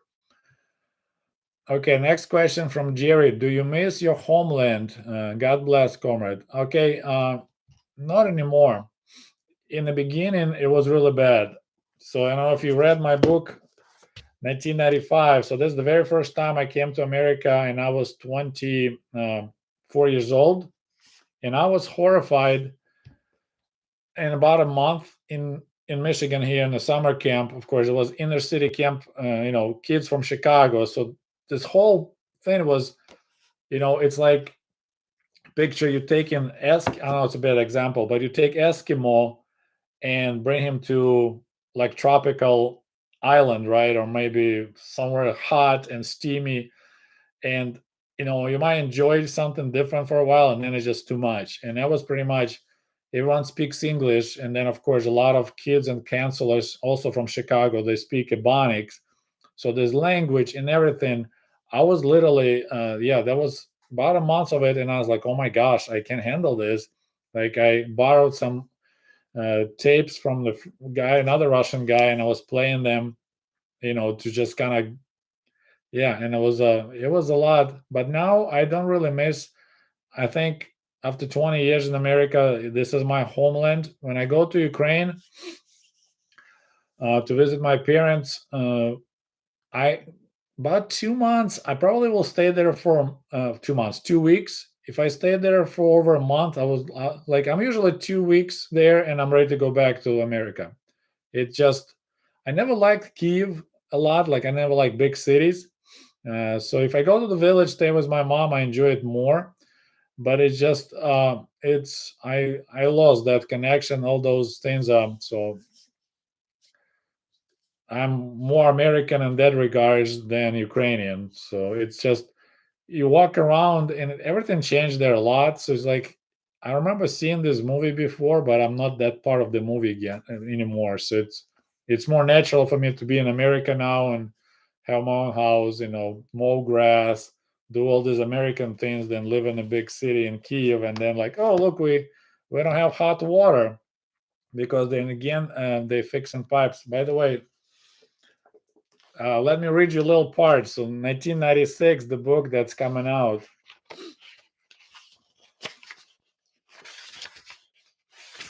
So the 1996, some people complain that the story. So it actually starts with October 1995. So my trip back to Ukraine. So I took a bus, a Greyhound bus from Michigan to New York City, overnight bus ride. It was horrible. Then I stayed in New York with friends. Then next day I flew out of float from New York to Moscow. Then I took a train from overnight train from Moscow to Kiev. So it was a long day, like long 3 days. So I was super tired, dirty, and everything else. So then I arrived to Kiev on the train like 4 o'clock in the morning or 5 o'clock in the morning. All right, so here we go. See, I need to record audiobook, but I'm not sure if I can do it, guys. Some people asking, hey, can you make it audiobook? But okay. So we arrived in Kiev. So I'm at the train station. The giant train station clock showed 5:30. This early in the morning, no public transportation was running yet. Relaxed, I sprawled out in the front seat of the taxi. It was hard to believe that my American adventures were finally over. At last, I was home. Mommy, I murmured, my tired eyes half closed.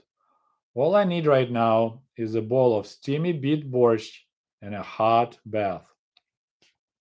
The borscht is waiting, and just as you requested over the phone, my mother answered after a short pause and sighed. But we have had no hot water in our apartment building for 2 weeks now, son. A water main broke somewhere again. But don't worry, I'll put a couple of pots of water on the gas stove as soon as we get home so you can wash yourself up a little bit. Those sad words hit me like a ton of bricks. I didn't see that coming. Back in distant Michigan, there was always hot water. When I was suffering from the heat in a camp's tiny A frame, when I was freezing in the cardboard shack in the market attic at the farm, there was always hot water. But not here. Suddenly, returning home didn't feel like fun anymore. Looking back, I wonder if that was the moment when the very first tiny crack appeared deep inside of my mind. Slowly but surely, the fissure grew over the years and subsequent trips across the ocean. It grew wider and deeper until it finally became an irresistible desire to abandon my homeland for the faraway country of eternal hot water. So, the hot water, eternal hot water, that's the first time that made me think maybe I prefer the other country. So America, the hot water, eternal hot water country. You guys don't have no idea how it can be painful when you get home and there's no hot water for 2 weeks and you have to do everything to heat it up, take it to the bath, fill the. Oh, I really appreciate the modern conveniences of American home. And okay, we have a donation from Joe. Thank you so much, Joe. Appreciate it. So I hope you like this part. But yeah, so this is 1996. Will be ready soon, and it will be on my website sputnikov.com. Right now, you can order these books. Ebook is there, paper book, and paper books. If you order from my site, not from Amazon, you'll get it signed copy. We have actually a viewer from Venezuela. That's impressive. Buenas noches, or buenos dias. Yeah. Okay. What else we got here? Questions.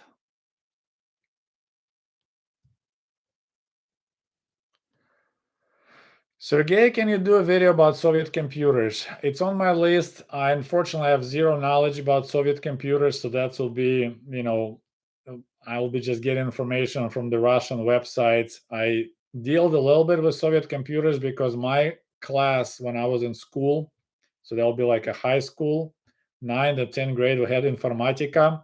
So it's a computer education, learning Fortran language, and we had some computers. It was like a mainframe in the back room, and we had a keyboard and a screen. But otherwise, yeah, a lot of people asking. I need to work on it, but it's like personally, I have that much experience with the Soviet computers or knowledge. But sounds like there's not enough information out there, so I'll work on it. Congrats, Sergey, on the 20,000 more to get to the 1K. But as I said, I hope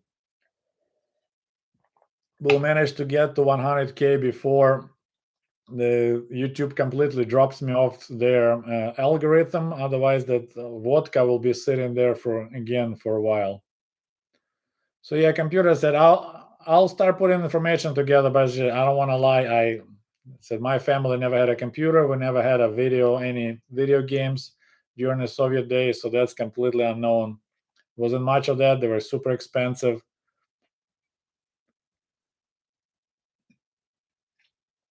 Another question: can you post a list of Soviet-era science fiction, fantasy books, and movies?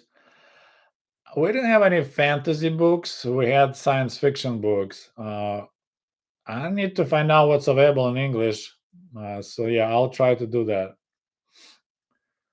How would electricians earn extra money in the Soviet Union? Mostly, I mean, you could probably steal some wires or switches, whatever people need, and then you can do some repairs on the side. So if people needed to wires rerouted, something fixed, you can make some. So selling your labor.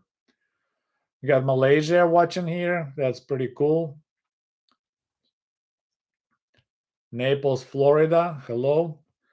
We got somebody from France. I'm from France and I love listening to you and other people who talk about life in the former Soviet Union. Thank you. Did Soviets believe in aliens? That topic wasn't at all, didn't exist at all. UFOs in Russian says NLO, неопознаваемый летающий объект. We even didn't talk about it. My mom claimed that when she was a kid, she saw something like that, but that was not a topic of conversation. And anything that was appearing, like with the military pilots, was classified. So we didn't talk about aliens till the late 90s when they started publishing everything in the world in the newspapers.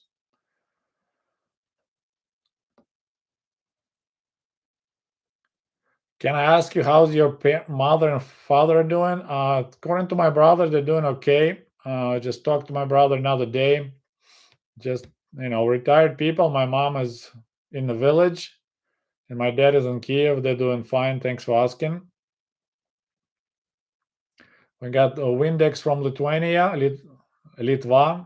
Always interested to see how my family lived and seeing it differently. By the way, Baltic states like Litva, Lithuania, Latvia, and Estonia, they had a better level of lifestyle and better life generally during the Soviet days. And like their stores had more like quality clothing because they did a lot of that. Did Soviets believe in ghosts? Oh, absolutely. That's a big deal. That's why if somebody dies in your house, in your apartment, you put the black covers on the mirrors. Yeah, there was a lot of that superstition relates to the ghosts. Yeah, not like scary ghosts is actually ghosts of your ancestors kind of thing, not like a horror movie style ghost. So it'll be like spirits, more spirits than ghosts. In the Soviet apartments without separate living room, where did family members hang out during downtime? Okay, I answered that question. Yeah. They were all together. Or going outside to hang out with your friends, like play cards or play dominoes outside on the bench. Did you ever have a UFO sight? I never seen any UFOs personally. Another question, Sergey. How many kids in your school were from non-Slavic Soviet republics? In my class, we had one guy. He was Armenian. He looked different, kind of shorter guy, curly, dark hair. and he looked different. And last name, if the last name ends with Yan, like it was Musilimian, you know that he's Armenian. And one time I remember we were looking for him to play or something. So, back in the day, we didn't have phones yet. So you don't know who can play. So you just walk to a different apartment, ring the doorbell, if parents open on the weekend, hello, is Sasha or Sergey, is he available? Is his home? Is he available to play? And one time we went to his apartment. I don't remember why. We usually didn't play much with him. He was always busy. He did a lot of biking. And his father opens the door, and I'm asking him about, his son. And he had such a strong accent, and I was so much shocked because, the kid Edik, he spoke fluent Russian, no accent, but his father had this strong Armenian accent. I was like, whoa, that was so cool. It was a really, I didn't see that coming. It kind of, if you go to other like Azerbaijan or Georgia, we always knew they had a specific accent. We always made fun of that accent. Now it's like when I speak English with accent, it's like, man, you never think about like people have accent not because they're stupid, just because it's their second or third language. So that person be Georgian or Armenian, he speaks fluent Armenian and your language with an accent. But I remember that's the only guy that we had, and I can't think of anybody else. Maybe, but my class has like 30 kids, and other classes had 30 kids. So I don't remember anybody else, but he was, based on his last name, I think he was the only Armenian in the whole school, at least like my level grade. Okay, see what got any other questions. Are there any people in Russia who still miss communism? Oh, well, first of all, we never had communism. That's another thing I need to make a video. We need to like in Russian we say разложить по полочкам. So we need to like books. You need to put every book in a proper position on the shelf. Soviet Union was never communist. We had socialist society, not communist society. It was operated by Communist Party, owned by Communist Party, the whole country, but we had a socialist society. Communist society is the next level. It's when the factories are so productive that you don't need money anymore. There is no money. It's moneyless and governmentless. There is no more government in a communist society, and no more money. It's just awesome. You just need something. You go to the store, and you just like, I need a pair of pants or speedos, whatever, and you just take a pair. And people hardly own anything. Well, maybe because there's nothing in the store, or maybe because we're just at that level that we're not people that want things, So anyway, so they missed a lot of, they do. I mean, if you watch the movie Shawshank Redemption, there's that old man that spent 20 or 30 years in prison, then he goes back to freedom, and he hangs himself because he cannot handle normal life. Similarly, there's a lot of people who maybe even had a good life during the Soviet days. Maybe they work as a waitress or butcher, taxi driver, sailor going to the other countries. There was a group of people who were actually doing really great because they had access to goods and they could smuggle goods or steal goods. So yeah, you could be a waiter making 1,000 rubles a month, while engineer making 150, and now you're a waiter and you making hardly any money. So there's a lot of people who do miss.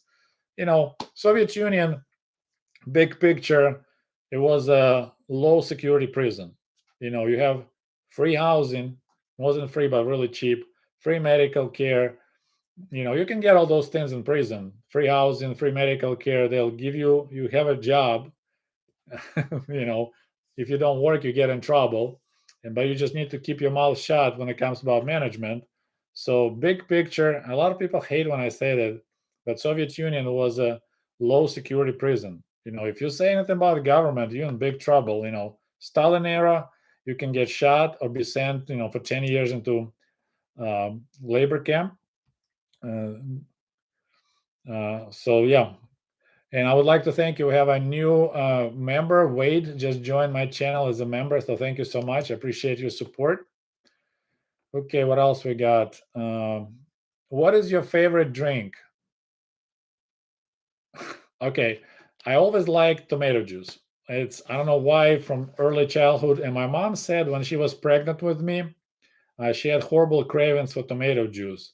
So whatever she had shortage of some kind of vitamins or something, minerals, she had cravings for tomato juice. So I inherited that. I love tomato juice. And when I discovered V8 in America, it's like next level. It's so much delicious. So I love that even more. And then I discovered Bloody Mary mix. Even without vodka, I like drinking Bloody Mary mix. Just that juice, it's so thick and delicious. So that's kind of on the juice parts. I like tomato juice a lot with my meal. It's instead of salad, I'll just drink tomato juice. If I have like mashed potatoes and cutlet, I also need like tomato juice or a cucumber. It's the way I grew up. If you're talking about alcohol, I like Baileys. I like adding Baileys to my coffee. I don't drink beer. I hate beer. I like some wine, but I like wine sweet and thick. So I don't like any dry wines. I'm not sure what else other drinks you're asking, but this is what. The KGB is listening to this chat. I bet there's a lot of people who. It's a lot of comments. I could tell that people were probably Kremlin bots. There's a specific talking points. Like one of the classical example. If you argue about Ukraine, I don't know how many of you are arguing about Ukraine. But there's a statement that Ukrainian language is artificial language, which was made up actually created in the 20th century. It's one of these classic Kremlin bots topics. But if it was created in the 20th century, why Peter the Great had a law issued to forbid printing books in Ukrainian language? You start, if you know information, you're just like, oh yeah, stuff like that. So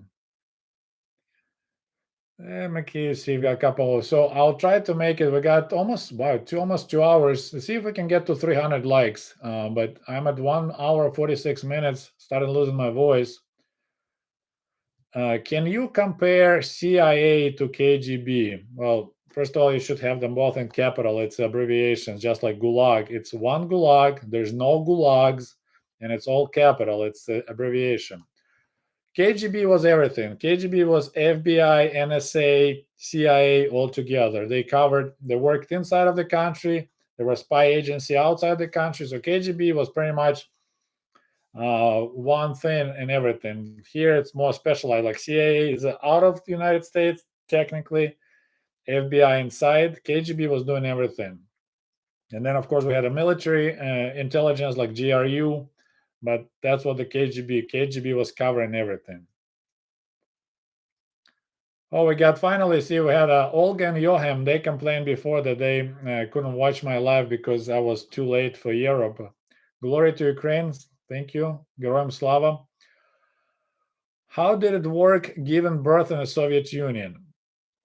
It was, that was free of charge, of course. First of all, you need to get pregnant. That helps. Then you need to wait 9 months till it's time to give a birth.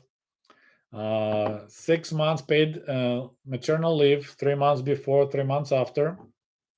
Then when you feel like it's time to give birth,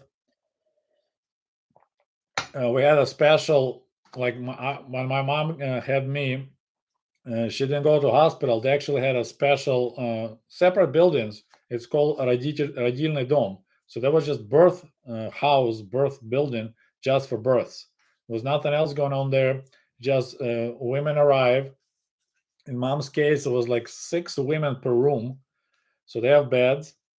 And then you stay in there till it's time if you need to pop the baby.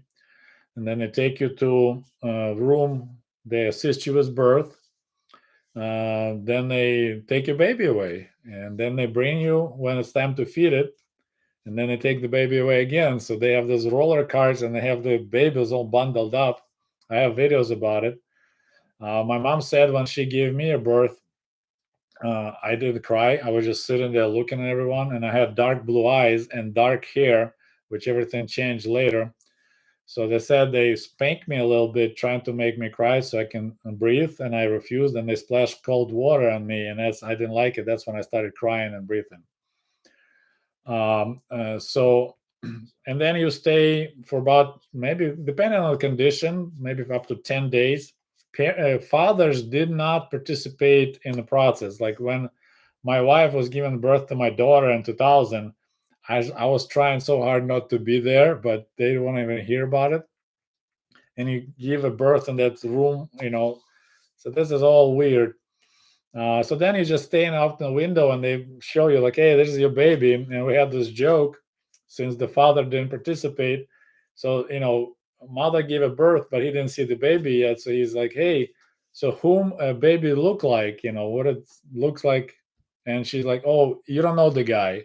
So that was kind of this joke, like the baby look, who the baby reminds you of. And like, oh, you don't know the guy. And it's we had this series of oops jokes, like, so there's one of those oops when a woman says something she shouldn't say. Yeah, you don't know him. Okay, we got Joe, another donation. I wonder why you have a Lada car logo on your thing. Maybe you own the car. Can you do a video about Cossacks? Ukrainians seem to have a lot of pride about Cossacks. And could you mention how they are linked to Russian Cossacks? Sure, I can do that. Well, it's a direct link. Russian Cossacks are Ukrainian Cossacks that Catherine the Great moved when they were starting giving her trouble in Zaporozhye region. She forcibly moved them to Krasnodar region, to Don River region, to fight local, call it tribes, but people who live there. And then they became over a generation Russian Cossacks, but they were always Ukrainian Cossacks. They speak a lot of them speak kind of like Ukrainian language and stuff like that. So yeah, origins of Russian Cossacks, they're Ukrainian Cossacks. They were forced to move that area. We got Joey here. Thank you for your generous donation. He just donated $50 to my channel. Thank you so much. Congratulations on reaching 80,000 subscribers. Thank you. Hopefully we'll get 81,000 maybe by tomorrow. See where we're at.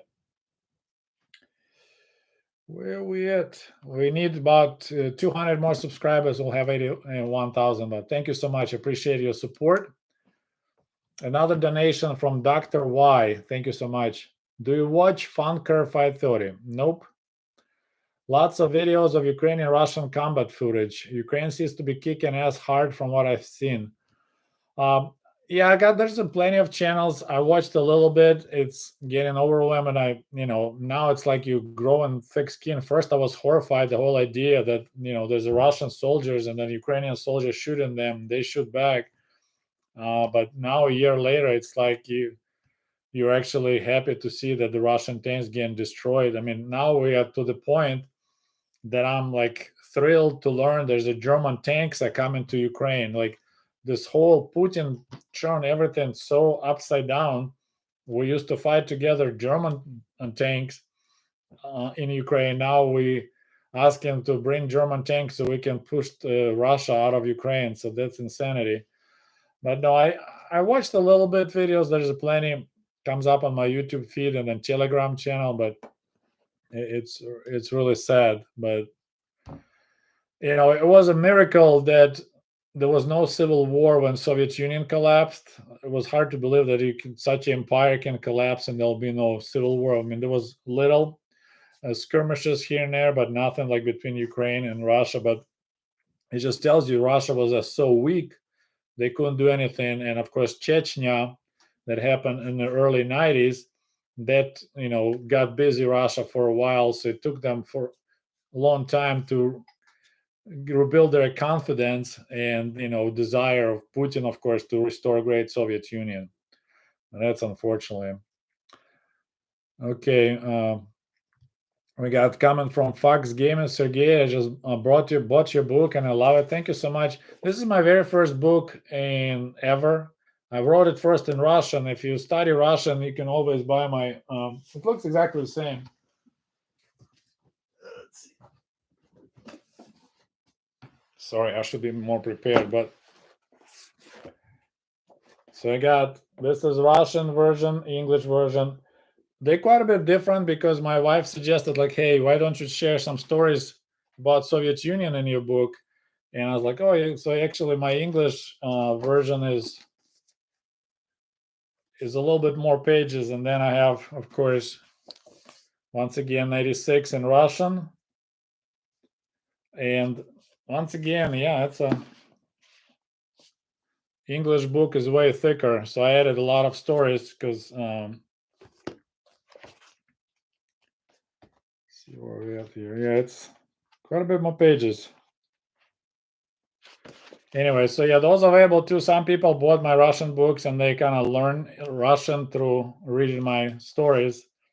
And so anyway, so yeah, Sputnikov.com.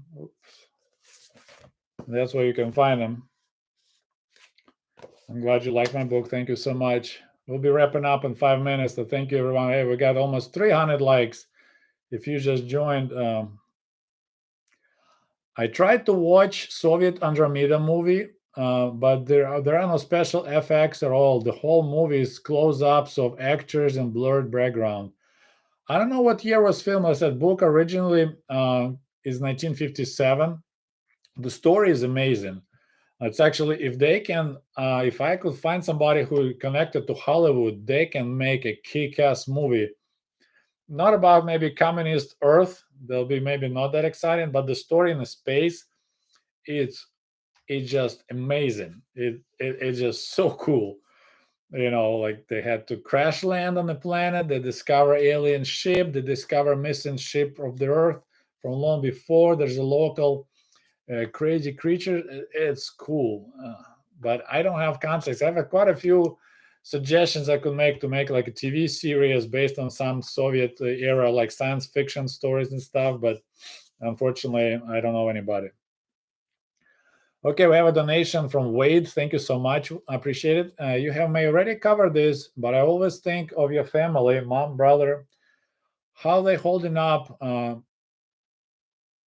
You come from the strong family on both sides. Can't wait for your 1996 book. Thank you. Uh, said, unfortunately, in this whole war mess, my mother actually was the safest. She was the closest to the border with Russia, and she was under Russian occupation.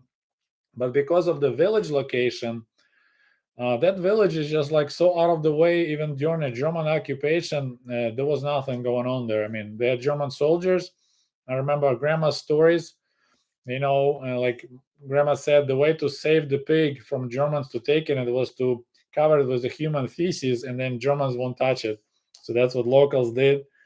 But they never said anything bad about occupation.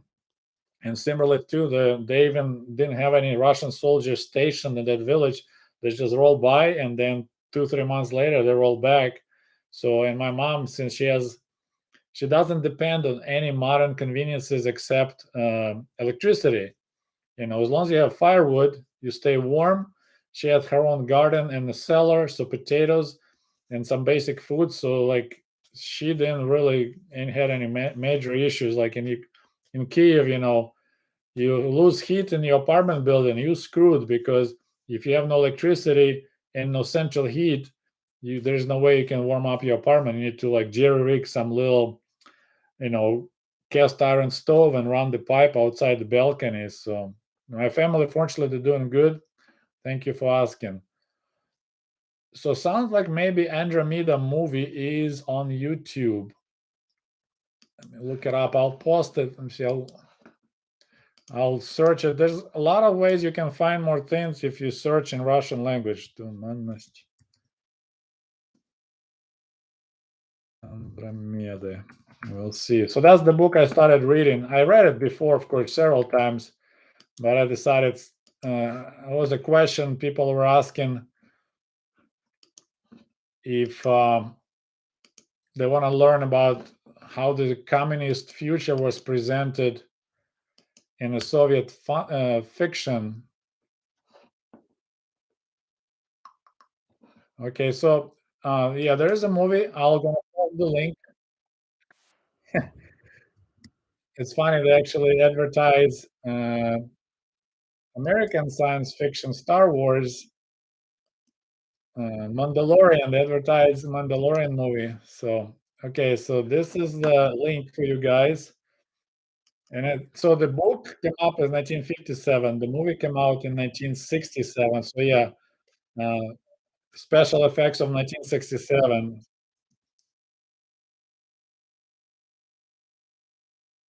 As I said, that's a big good science fiction movie to make. Like it's a really good story, a really good plot, and everything else. So I post the link if anybody interested to check it out. There's Andromeda movie, science fiction. I'll recommend that. Okay, let's see. Almost wrapping up 2 hours. Let me do a couple more questions. Then I'll get going here. And we got even people joining me from Kazakhstan and Germany. Artyom, thank you so much for joining. Sergey, what were the quick snacks in the USSR? Guess what? We even didn't have popcorn. You could make your own popcorn, I guess, like, but there was no culture of eating popcorn while watching movies. So there's one of the reasons I don't like really go to American movies. This whole sound and smell of popcorn just I don't like it. And of course, everyone in America that's kind of part of the whole movie going culture is slurping on a big giant pop drink and have a giant tub of popcorn without chewing and slurping is drive me nuts. I prefer watching movies at home. I'm thinking right now with the big TVs available, it's no need to. Once again, there's a comment about soda machines. That's another video that actually doing really good right now. I think I got disease from the communal soda machine. I cannot explain you. People asking me like I honestly don't understand why it never bothered me. Just pushing that cup down at the little cold fountain and thinking it's clean and drink it didn't bother me at all. But back to the quick snack, we really didn't have anything. I said there was waffles, what are those? Like a lemony flavor. I guess would be like a sweet snack. But once again, like I I can't eat sweets on its own. I always need to have a black tea or coffee if I do anything sweet. I can't eat donut without coffee. Like it just doesn't go really well. I need something to flush it down. All right, I started losing the voice. Love your channel while I drive between jobs. That's interesting. So yeah, you can always play in the car. Just be careful because a lot of people complain they fall asleep because of my droning voice. So you want to make sure you don't crash while you're driving and listen to my stories because I don't produce a lot of excitement. Okay, so we'll do this last question. Okay, there's not one good one after this. Have you ever heard of Ludwig von Mises and the Austrian economics? I have a good answer to your question. Oh, my wife moved around the picture. I have to. Yes, I have a book, Socialism, by him. I just can't locate it. My wife sometimes moves books around to make them look better, and that book was sitting here, and now it's not. So, anyways, yeah, I bought it. I didn't have a chance to read it yet, but yes, I know about him, and I bought a book because he explains a lot. Like in 1930s, they already predicted that socialism will fail. Because the idea about right here.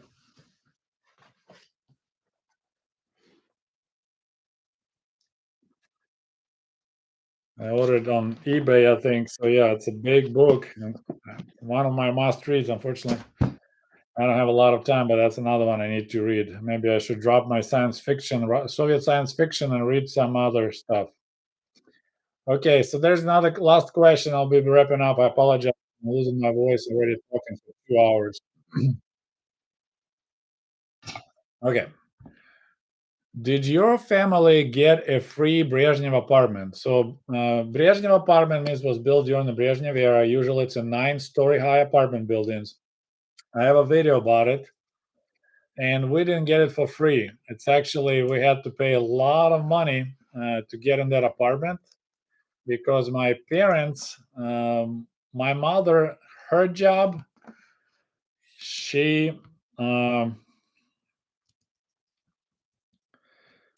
had no options to get apartment. Like you only usually get your apartment through the job work. And this is one of my older videos. It's a whole story about how we get apartment, the 3-room apartment. I'll put it below. And my father, posting the link right now. So my father had a waiting list of 20 years. So in 1980, around that time, 1979, 1980, we're looking at waiting for 20 years in this little tiny apartment to get a 2-room apartment. So by 2000, we should get our own. It wasn't free. It's like a rent. You move in and you pay cheap rent. You can call it, if you're in apartment America, you get it a free apartment, right? You just have to pay rent. But same there. If you pay rent, and you call it free. So we had a choice to wait for 20 years or to get a cooperative apartment, and that one you need to buy. And we end up choosing between paying a lot of money, 15,000 rubles, when your family makes 300 rubles a month, or wait for 20 years and move in and pay cheap rent, like 10 rubles a month. We decided, fortunately, that's the smartest thing my family did. My mom pushed for it. We borrowed money in 5,000 rubles down payment, had to borrow from parents and friends, and then for the rest, 10,000 were paid, was 15-year mortgage, Soviet mortgage, ipoteka. And yeah, that's how we got our nice Brezhnev apartment. And then my parents had to pay 60 rubles every month, 60. So you make 300 rubles a month together, and you pay 60 rubles towards the mortgage.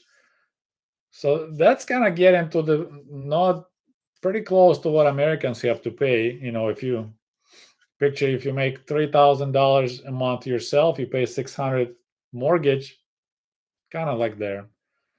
So, okay, and the last question.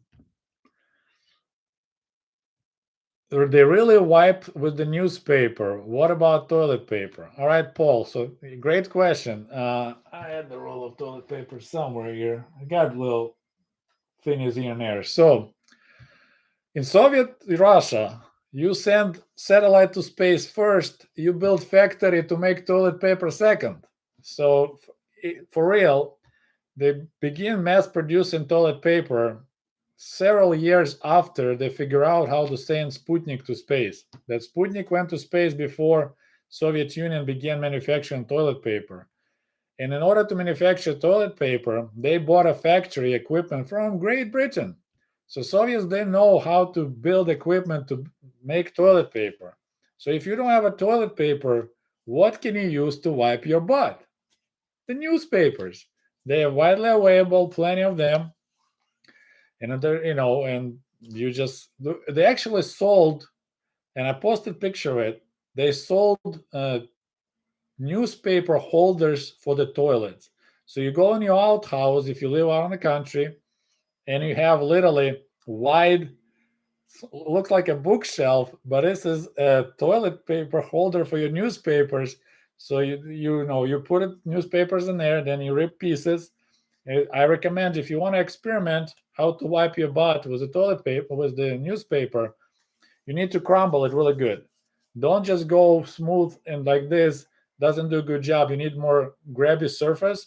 So if you carefully crumble it in a bowl, but of course you try not to rip it, then it will do way more efficient work.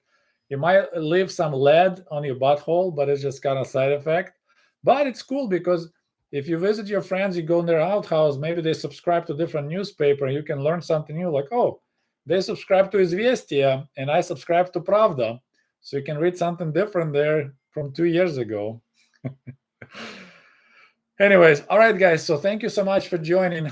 2 hours with you, 80,000 subscribers. So happy. There's a bottle of vodka waiting for 100,000 subscribers. So if you know anyone who's interested in life in Soviet Union, you can recommend my channel.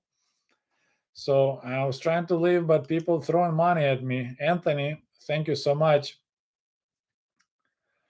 Anthony wrote, in your recent video, you showed one of your childhood books depicted a capitalist. Can you explain how this impacted your view of capitalism and free market economy? Well, yeah, this is the book, Остров неопытных физиков.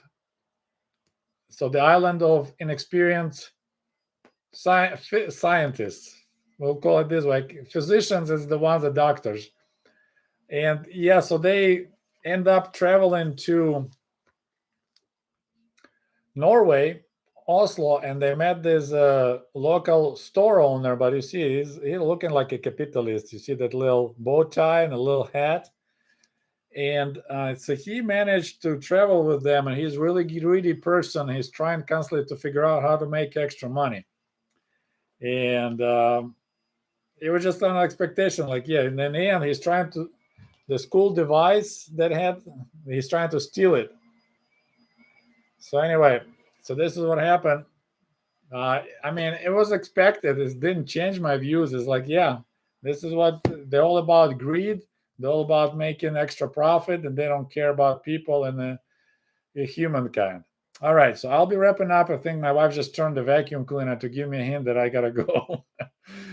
All right, thank you so much once again, and we'll see you soon. Goodbye.